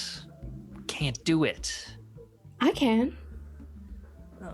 All right, just do it somewhere not here, and don't tell me about it. Okay. I'll see what I can find on my way back to the shop. And she heads on out. Well, Excellent. she's going towards Good the main luck. lobby. Okay. I will have you, why don't you give me, if you would like to do this surreptitiously, give me a prowl roll. Me. Yes, you. Okay. Remember, you can also stress yourself for whatever you want to do. Well, I have 2 already in Prowl. Mm-hmm. I feel like I got this. I feel like I got it. I got this. Okay. I might need the stress for the walk back. That was a good call. It was a 4 and a 4. Okay. I think that you Lovely. make it just out of the door. Mm-hmm. As I think that another person I think you make it out the door, but as you are leaving, you realize that, for whatever reason, one of these bald-headed guys on the ground floor, you just make it past him, kind of scooching, but he looks in the direction where you just came. And so I'm going to tick it once. You are almost at full clock here. So you do manage to take off and leave the Golden Cat. You are, however, you do know that you are potentially leaving your associates behind as well. Okay. So boy. Okay. So we're gonna cut there. Antha, what are you getting up to now that you're kind of like you've identified your sales, you've identified your potential sellers? What's your objective now? My objective is to fuck with these overseers. And I think what Antha is going to do is she's going to find one of these girls who is muttering about how nobody likes these overseers, outsiders' eyes. They're so freaking weird. And Antha's just going to kind of quietly, not necessarily sidle up to her, but just find herself next to this woman, and just quietly tell her, I'm looking for this. I want to get this right. I just had this quote. Shoot. Oh. She's just gonna quietly lean into her and tell her that, hey, from one spark, an entire city may burn to the ground. You don't seem to like some of our guests. I also don't like some of our guests. I'm wondering if I could persuade you to slip something in the pocket of one of the other customers here. For a fee, of course. Okay. Well, I would like you to make a persuade roll. Of course. And Antha's going to push herself on this. Yep. I was going to say Actually, Mm-hmm. Anyone have thoughts for a devil's bargain? So, I will say this. How about this? I will propose that you are introducing chaos into the world if you do this. Mm-hmm. And there is just probably an embrace of the void.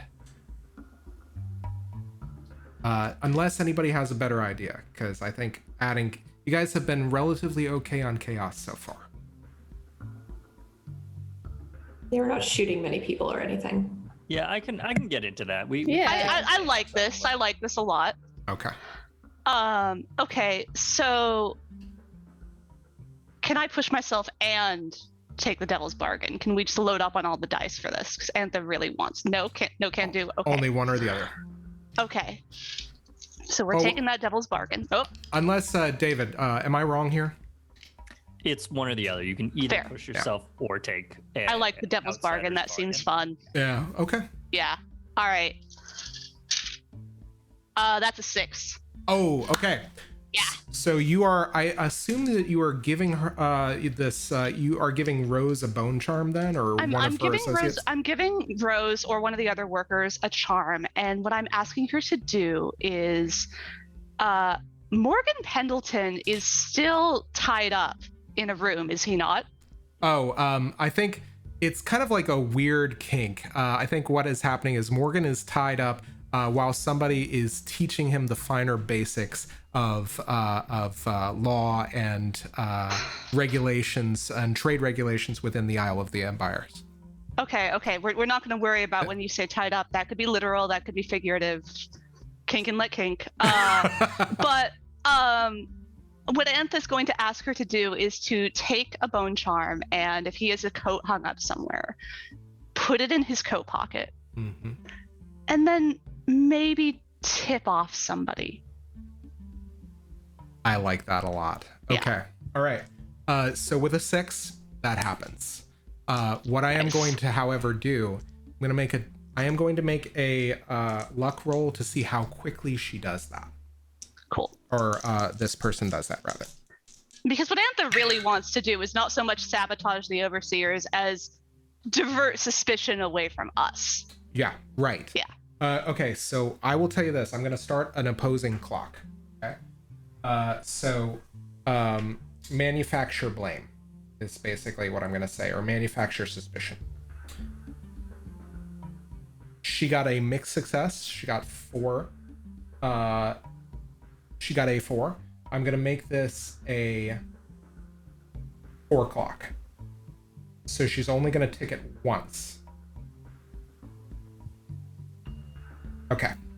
So as you undertake more actions, I am going to continue to roll to see what happens, okay? My question is, having kind of planted this seed, what do you do next?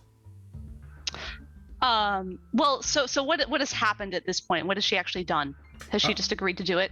She has agreed to do it, and she is going to, she says, I think that with that 6, you have persuaded her. I think there's a lot of people that have it out for the Pendletons, and also these overseers. And I think that she's going to move on it rather quickly, but because it's a mixed success, it's not as quick as you need it to be right now. Okay. So, so that's kind of, I think, the stakes there. And then, because at this point, Antha's like pretty much done here. So Antha, I think, is going to ask one more favor. Okay. That there's a gentleman here by the name of Wick. And if you could just pass a message to Wick that it's getting kind of late, and there's business at the shop that he should attend to, because I think all other business has probably been concluded. Trying to get us all out of the cat. Excellent. Okay. She nods and goes about her business. If you would like to secure your route out, you can do that now.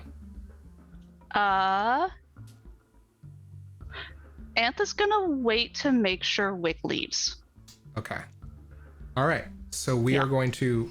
That may come with some mechanical consequences. We're going to rejoin that momentarily. I want to check in before I check in on Wick.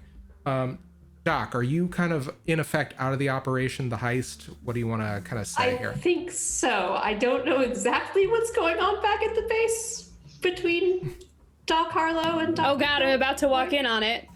But something is. There's probably blood either way. Well, let me ask you this. That's about all I know. What would you I will tell you this, actually. As you are making your way back, you hear a slight whisper. You actually hear it multiple times as you make your way back to the shop. Little kind of like a very high voice, high pitched. Sometimes you'll hear like a very rumbling voice. Okay. Can I make out any words, or is it just like the susurration of speech on the edge of my hearing? Give me a study. I'll tell you what you can hear. Just depends on what you roll. Sure. 6. 2 6s. Okay. Wow, you get a critical. For the first time. Okay. Well, okay, wait. I have no pips on it, so technically I was rolling the 2 to see which was the worst. Can you crit on that or not? I feel like you probably can't. Oh, but it's still a 6. If you have no pips, you still get a 6. That's a success. Yeah, I got 2 6s on the. Unfortunately, I think when you're rolling at disadvantage, you do not get a crit. That makes sense. But I will tell you this. Yeah, you very clearly hear. I'm just like, oh. So much blood, so sweet to the nose. I just wish I could bury my face in the entrails. And you realize it is a rat talking. And as it looks expectantly out of the blood that's trickled a little bit out of the corner of your mouth. I think I turned to Dr. Killer and I'm like, I mean, I know it's pretty basic, but do you want to do some rat experimentation tonight? Absolutely. And So I think we go off to go trap rats. okay. Oh, good. Go. All right. So we're gonna cut back to. Is that what the kids call it these days? We're gonna cut back to Wick. Wick, what are you doing? So I saunter back over to Custis Pendleton. Lord Pendleton. Yes. Yeah. Sorry, I have to take on my asshole persona once again. Yes. And yeah, he's just at this point he's reading one of the local papers for Dunwall and just reading. Yes. Well, Kind of I getting believe more and more impatient. Go ahead. about an hour has elapsed. What say we take a little look at the results of our experiment? And you are certain that it is fairly efficient? Only one way to find out. And he looks at the city watch person and he says, "Stab yourself the number of times you've stolen from me." At which point, the city watchman takes a knife out very dutifully. I need you to roll me an attune, Grissell, because I need to know just how effective it is. Oh So dear. here's the thing. My attune is quite strong. Yeah. This is important though. I'm gonna call a flashback, and the flashback is as follows. So I did do a little sleight of hand to plant the charm, and I probably told Pendleton that it was on the guy, Dude. when in fact I put it on him. Oh no! Oh no! And the city watch member and take I'm gonna say that's pretty deep. Give me 2 stress for that. Yep. I will say this. The city watch member looks at him and says, "Excuse me, Mr. Pendleton, I never steal from you." What do you do? I turn to him and I say, "Oh, how disappointing. You found the one honest one. What a shame." And he looks at the city watchman, looks back at you, looks at him, says, "Get on the ground and bark like a wolfhound."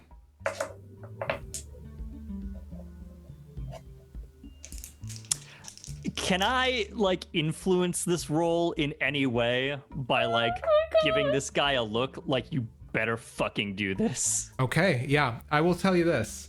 You may roll either your persuade or your command. I mean, this is definitely more of a command, even though I'm better in persuade. All right. I got 3 stress left. I'm gonna blow 2 of them. Okay. And I'm going to use my Rook's Gambit ability. Take 2 stress to roll my best rating on a different action. Say Nice. how. Okay. So I'm going to roll my best rating, which is the 3 in Persuade on a command. And basically the sort of vibe of this is the command is kind of less of a do this and more of a, hey, listen, if you don't do this, you're fucked. And I will give you 1 extra die because you are a higher level than the city watch guy. This is just a Tremendous. run of the mill mook. So go ahead and roll 4. All right. Man, highest is a 5. Okay. Mixed success. There's a little delay, but I think that the city watch member is slow enough on the uptake that he doesn't do it immediately, but he kind of gets the sense that he has to. So he gets onto the ground and kind of looking expectantly. Woof. Woof. Woof. And Custis looks at you just this incredibly Not bad, right? I think it worked. And he looks at you and he says, half. Half? You're killing me. And as he is studying you, the door opens and Morgan walks out. Thank you. Same time next week. Yes, Lord Pendleton. Shall we? Who is this? Why is he on the ground? And the City Watch guys just, do you all get up now? Fine. And Custis says, just get up. We're walking out. Half. All right, half. But let me make a proposition to you. I'll give you this one for half. Maybe the next time you need something, you, and I flip the card out again, you come around to my place. We have more of this where that came from, and we have a natural philosopher making some very high quality elixir. I think you and I are going to have a very prosperous business relationship, my lord. Oh, and I just realized, because he has the charm on him, if you Exactly. Yeah, exactly. You command. That's what I'm pushing here. Excellent. He has the charm on him, so he is way more suggestible to all of this than he normally would be. Yeah, absolutely. I was gonna say, he readily acquiesces, and you watch the Pendletons and a very surprised and befuddled-looking City Watch member walk out of the parlor. And I say, I did a great job. Everyone, I did a great job. I turn around and I shout over to the guy with the shaved head. I did a great job today. And I walk out. You sound like a crazy person just like praising yourself for like, doing a good job at the sex. I did a great job at the sex place today, and everybody needs to know about it. Everybody does know about it, buddy. Good job. Yep. And actually, Wick, make me a study roll. This is going to be Sure. a fortune, so no need to stress. Great. I got a 6. Out of the corner of your eye, as you walk past a screen, you see that Carissa is watching with great interest. Delightful. She is, one of her eyebrows is very starkly arched. Okay. So as you are making your way out, I will say also with that 6, you do once again hear that same whisper. That voice of, she's still there. It's not far. And the same set of eyes scurries in front of you. As the full rat is now in the full view of you. What do you do? All right, who is that? This isn't funny, you know. It turns and it basically leaves as you're kind of like traveling out the parlor. You just see it seem to go through under a door outside of the Golden Cat. Yes, come on out. There's no one here but rats. You can show yourself. And then you just hear from beyond the door. He's waiting. Great. Lovely. Very exciting for all of us. I'm leaving. So that's fun. Antha, I think that off in the kind of the middle distance, kind of as you're kind of like working the front of the house, you see Wick moving to leave. You feel like you've secured your objective. Do you want to rejoin him? What are you doing as you kind of see and you see him kind of speaking aloud to the air in front of him? Antha was going to leave separately, probably through the VIP entrance or the back entrance. But once she sees Wick speaking to the air, she's gonna join him. And she's just gonna be like, "Oh, you have a new friend?" No. What? Do you have a new friend? Who are you talking to?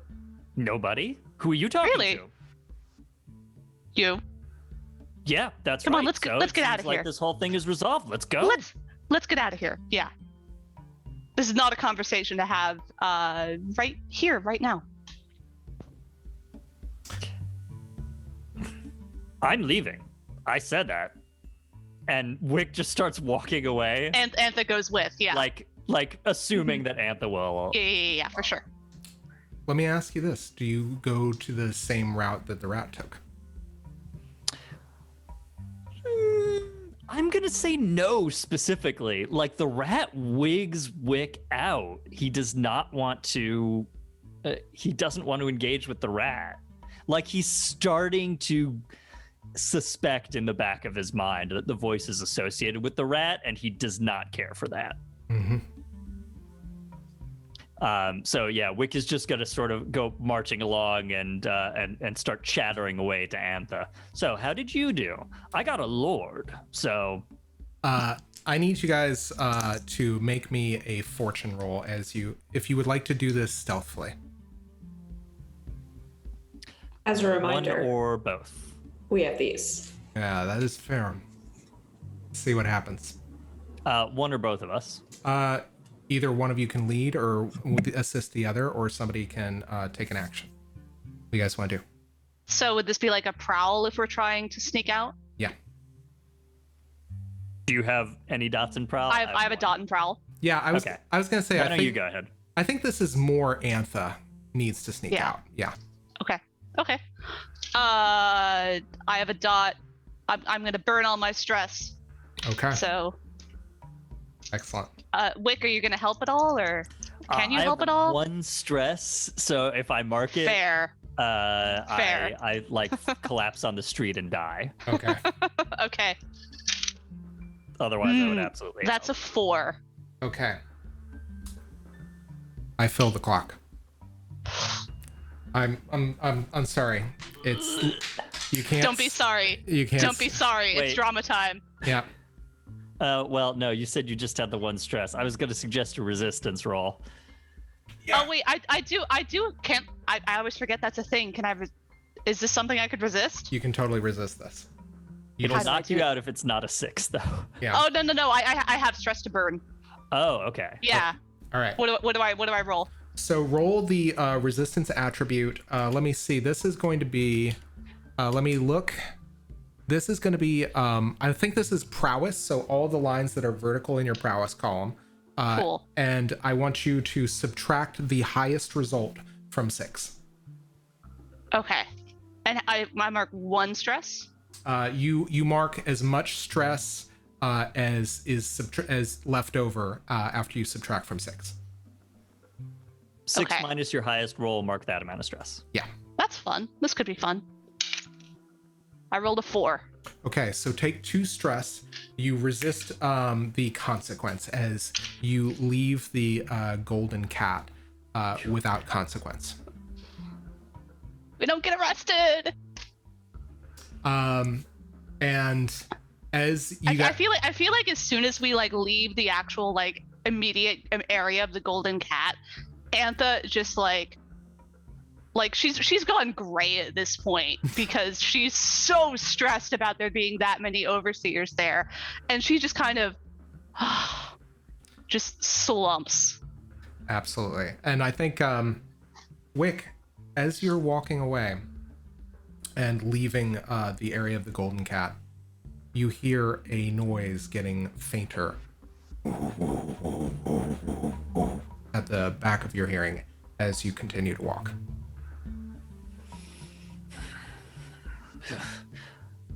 You all right? You're looking a little pale. I'm fine. All It's right, fine. Suit yourself. I was just asking out of concern for another human being. You mean you're actually learning empathy? I'm proud of you. Well, I'm not trying. I'm proud of you. Clearly, some of my influence is rubbing off. And we're going to cut there. As you guys make your way back, I think, Doc, you find yourself... I think that, yeah, we're going to cut back to Doc. I think, Doc, you and Kilroy, you've managed to... Give me actually a fortune roll for your... I was going to say maybe I think this would be prowess related. So I'm going to say maybe maneuver. Whatever would make the most sense as you're trying to catch a rat. Yeah, I think either maneuver or prowl will work.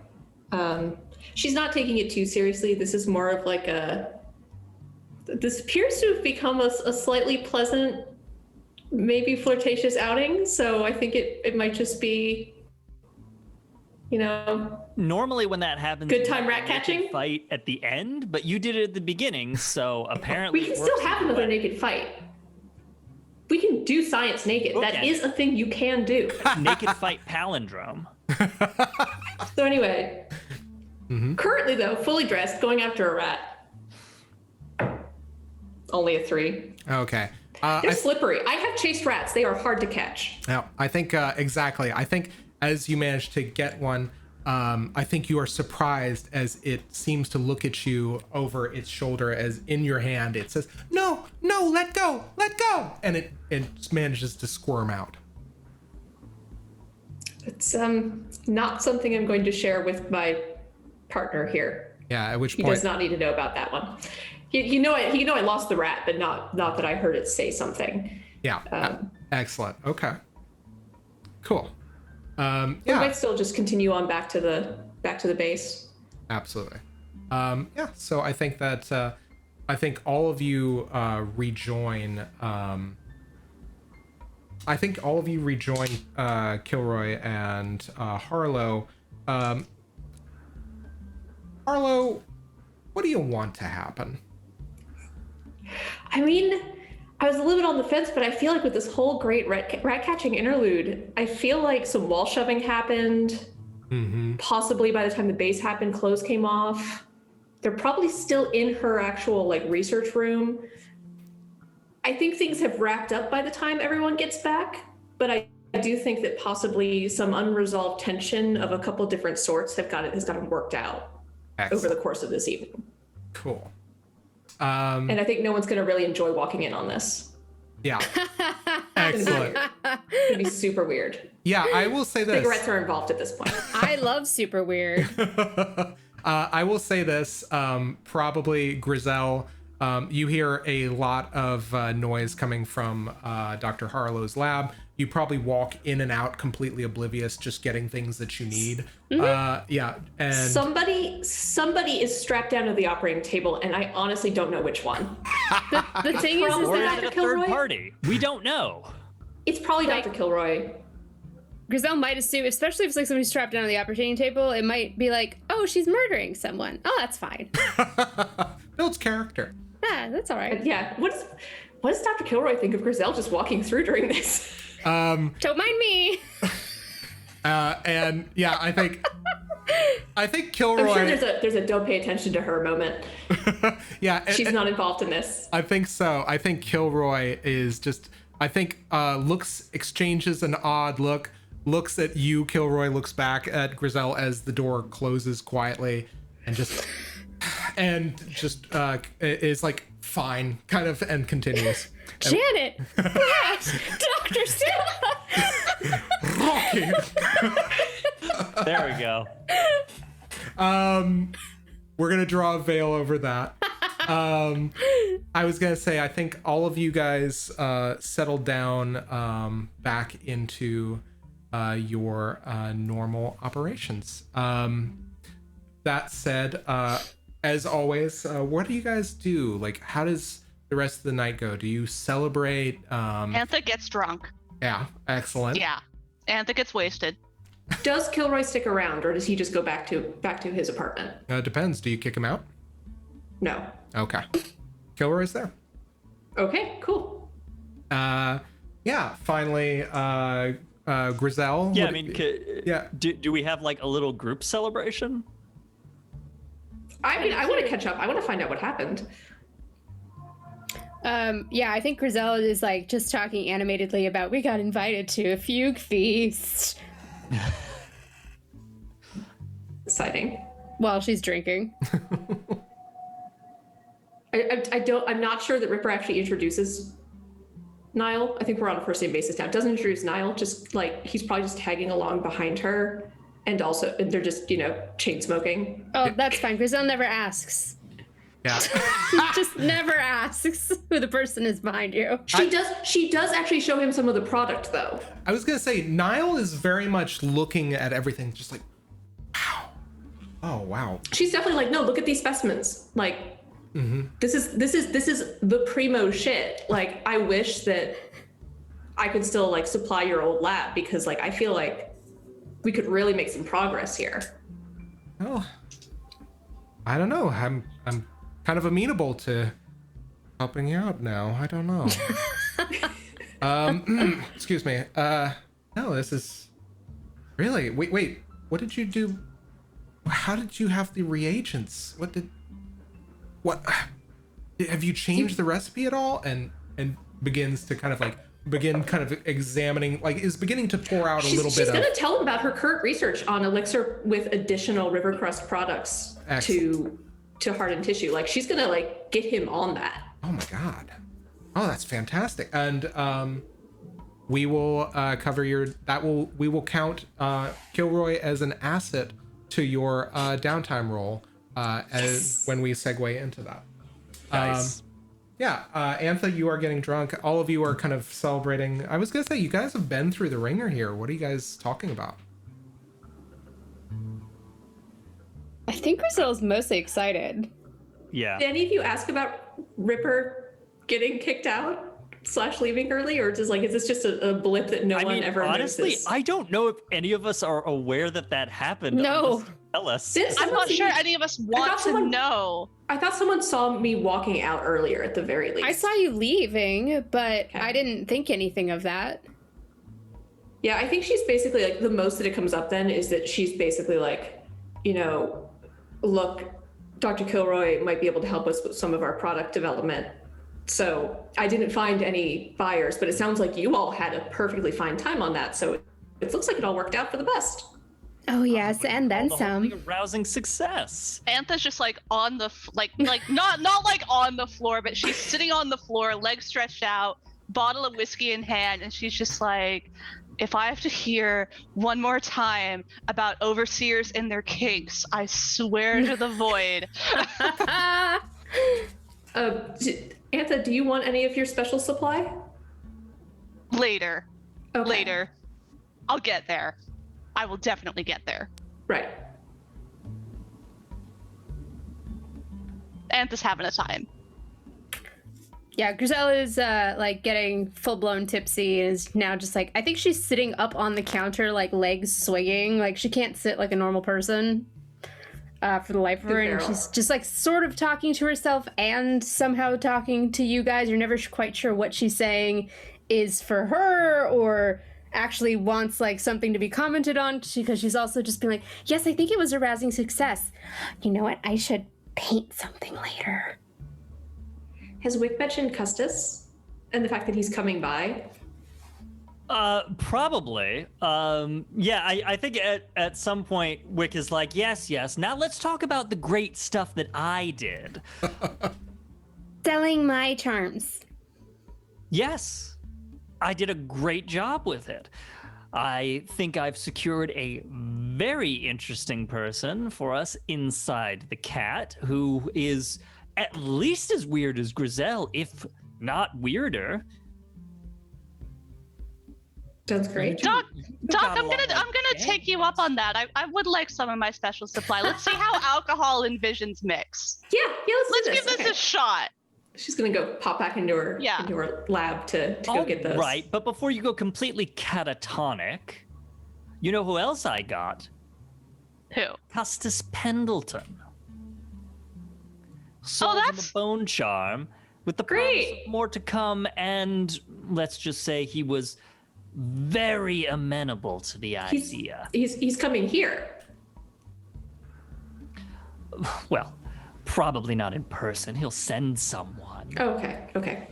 I can't imagine he would be seen in this part of the city. I was going to say, I'm not sure our storefront is quite up to his standards, and Oh, you know what? we might need to clean some of the blood up.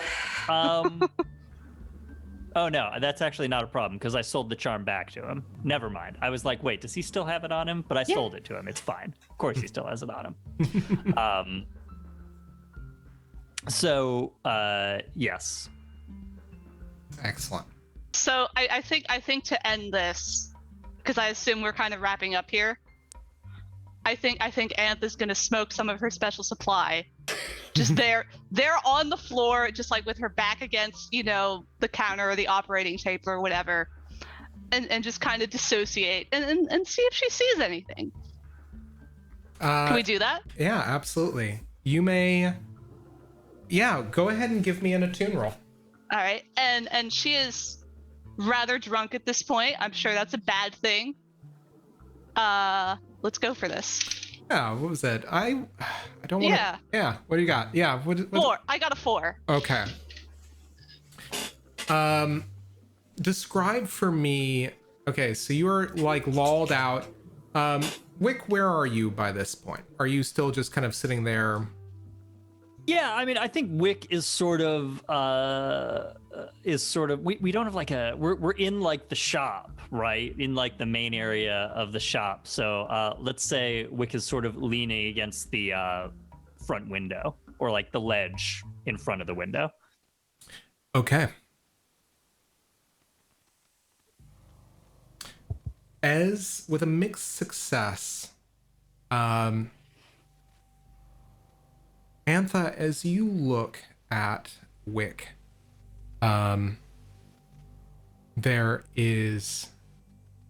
you look in the street over his shoulder past the window. And the street does not look like anything you have ever seen before. Islands made of debris and detritus, sharp and angular stone, seem to float just outside. It is utter chaos. You cannot... Is this the void? Is this what the 7 strictures warn you about? And almost in a split second, as you look back to Wick,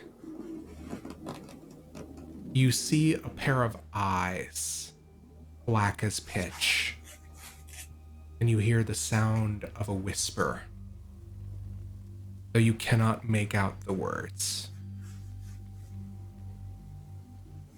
And before you can hearken your hearing and listen that much more closely, everything just kind of snaps back, and you find yourself a little bit kind of taken aback by your special sauce, but you're back in the shop. Antha, you're giving me eyes. Oh, we're in the void now, motherfuckers. And she just raises a glass Here's and to just that. Yeah, I'll drink No to idea that. what that means. And she definitely does. River Excellent. just turns to Kilroy, and they just start like muttering about like hallucinogenic substances. And as all of you kind of fall into the stupor of your celebration, all of you find rest and refuge in the heart of Back Alley Charms. And as you dream, Maxwell Shamwick. A voice speaks to you. A face dances in front of your eyes. And it says something.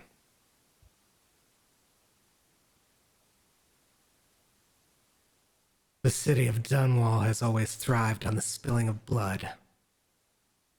Long before Esmond Roseborough ignited the Industrial Revolution, the Empire of the Isles depended on the blood and bone of whales for its livelihood. But edifices built on death all fall to vermin, blood, and betrayal eventually. You hear them now.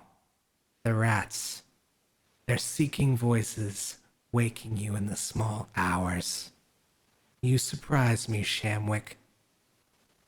With the chaos enveloping Dunwall, you took action to spare a life. I wonder what action you will take next. And that is where we're going to end our episode.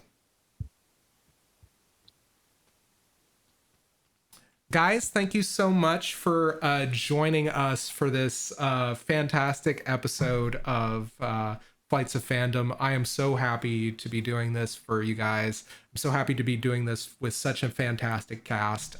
So thank you so much for joining us. And now we're going to go around the table in the same order as which we introduced ourselves, and we're going to do some shout outs and some plugs. Caitlin, if you'd like to start us off. So thank you everyone for coming and for enjoying this very strange end to a academic slap fight. I will mention that the reason I know how hard it is to catch your eyes because I have had pet rats for many years. They're so cute. They can be very, very sweeter slippery. than any possible alternative. So, Yes, no, I was catching them to give them little kisses. Anyway, as I mentioned before, you can find me and my bizarre pelican at CSEE_Starling on Twitter. Pelican! And as usual, I'm going to direct you to my upcoming book, The Death of Jane Lawrence, for all your esoteric magic and Victorian era surgical needs. It's gross. It's fantastic. It comes out in October. Marcy, if you want to take it next. Sure. Thanks everyone for tuning in. This was really fun. I just want to give a quick reminder for our upcoming schedule. We will be off the air again next Saturday, but coming back for the finale on the 10th. So mark y'all's calendars. I will definitely be sending out reminders via social media. And just apropos of that, if you're not sick of either me or Zach, you should tune in to the same channel tomorrow at 4:30 p.m. Eastern Time for another episode of The Hole in the World, our interlude story arc, The War Report. Y'all, it is so good. Please do join us. Watch some of the VODs if you need to catch up. It is a wild ride, and it is only getting wilder. And outside of that, we've always got more flights coming up. We just are hammering out our summer schedule sort of as I'm speaking. And if you ever want to game with us or DM with us on a flight, be it a one-shot, a two-shot, or a full month flight, you should join our Discord and talk to us, because we definitely would love to game with y'all. Morgan, any shout outs or plugs this week? I don't think I have shout outs. I don't think I have plugs. I just want to thank you all for tuning in and being party to this crazy madness that apparently we all got out of unscathed. Somehow. I was very surprised. You guys did great. There's that small part of me that's a little disappointed that I rolled that resist successfully. This close. That close. And finally, David, any shout outs or plugs? Yeah, thanks again, everybody on the stream, in the chat, in the viewing world, for joining us again. If you want to check out some tabletop RPGs that I have designed, you can go on over to dbb-8.itch.io and check out my games over there. I have not previously been doing this, but I think I'm going to start because I've been posting a bunch of stuff lately. You can follow me on Twitter and Instagram at Brunell-Brutman. I have become obsessed with the splort of baseball, which is an absurdist game vaguely based on the sport of baseball. And I have decided to embark on a project of absolute hubris and draw every single player in the league. We're talking about, we got Peanut Holloway, an invisible man filled with peanuts. We got Sandy Turner. She's a mer person. We got Glabe Moon, some kind of dragon. I don't know. We got Andrew Solis, regular human man. We got Thomas Dracana, not a Dracula. What in the universe is this? And That's Baltimore Crabs, people. Baltimore Crabs all the way. I'm drawing them all. I'm team New York Millennials for obvious reasons. And I've started with them, and I think I'm going to try to go through the whole dang league. So I'm doing a whole bunch of portraits. If you want to check those out, they are all very silly, and they will be on both my Twitter and my Instagram. David, I just had a crazy idea that I'm going to talk to you about off stream. Okay, but is it baseball tabletop RPG? Yes. Because there is one already. What? I'm gonna need to get in on this. Incredible. Yeah, This is amazing. Come join me on that wild journey if you so desire. Dare I? Listen, I recommend it. Thou must. Last season, or maybe it was the season before, Chorby Short, who is a frog and also possibly a magical girl in training, hit at one at bat 111 foul balls. It's fine. She can do that because her blood type is oh no. You were just saying I words. love this game. You were just saying this words and stringing them together. What is You happening? can't just say words, they mean things. Do you two not follow Blazeball? I have no idea what you're talking about. Guys, Oh my gosh, you got a lot to catch up on. I'm falling So shout out of the to gray sun. baseball. Let's and with that, my plugs are done. What does this mean? Quick plug before you all go. My cat has an Instagram. Her Instagram is stella.muppet. There we go. Go Yes, follow my cat I was gonna cat. say, shout out to Stella. You may have seen her paws along the bottom of the screen for a moment It there. was great. Okay, first off, you need to type that into the chat so everybody can look at your delightful kitty. David, can you send me a link to how I can get in on this splort? We'll talk. Thank you. It's the weirdest game of Moneyball, weirdest sequel to Moneyball ever. I mean, I feel like I've fallen into a weird fantasy upside down land. Yes, correct. For my own part, guys, thank you so much for joining us. Shout out to Crifu, to Fantasy Animal Vegan, to Angel Citadel, who are great friends of the show. Oh, hey.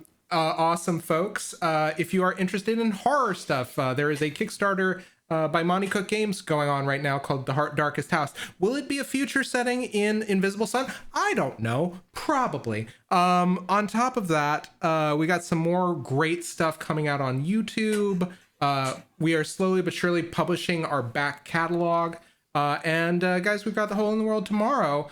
And that's going to be crazy because I plotted it and I know it's going to be crazy. Oh no. Anyhow. Yay. So, but in the meantime, guys, thanks so much for joining us. Thank you to my cast, and come game with us. Stick around for the raid.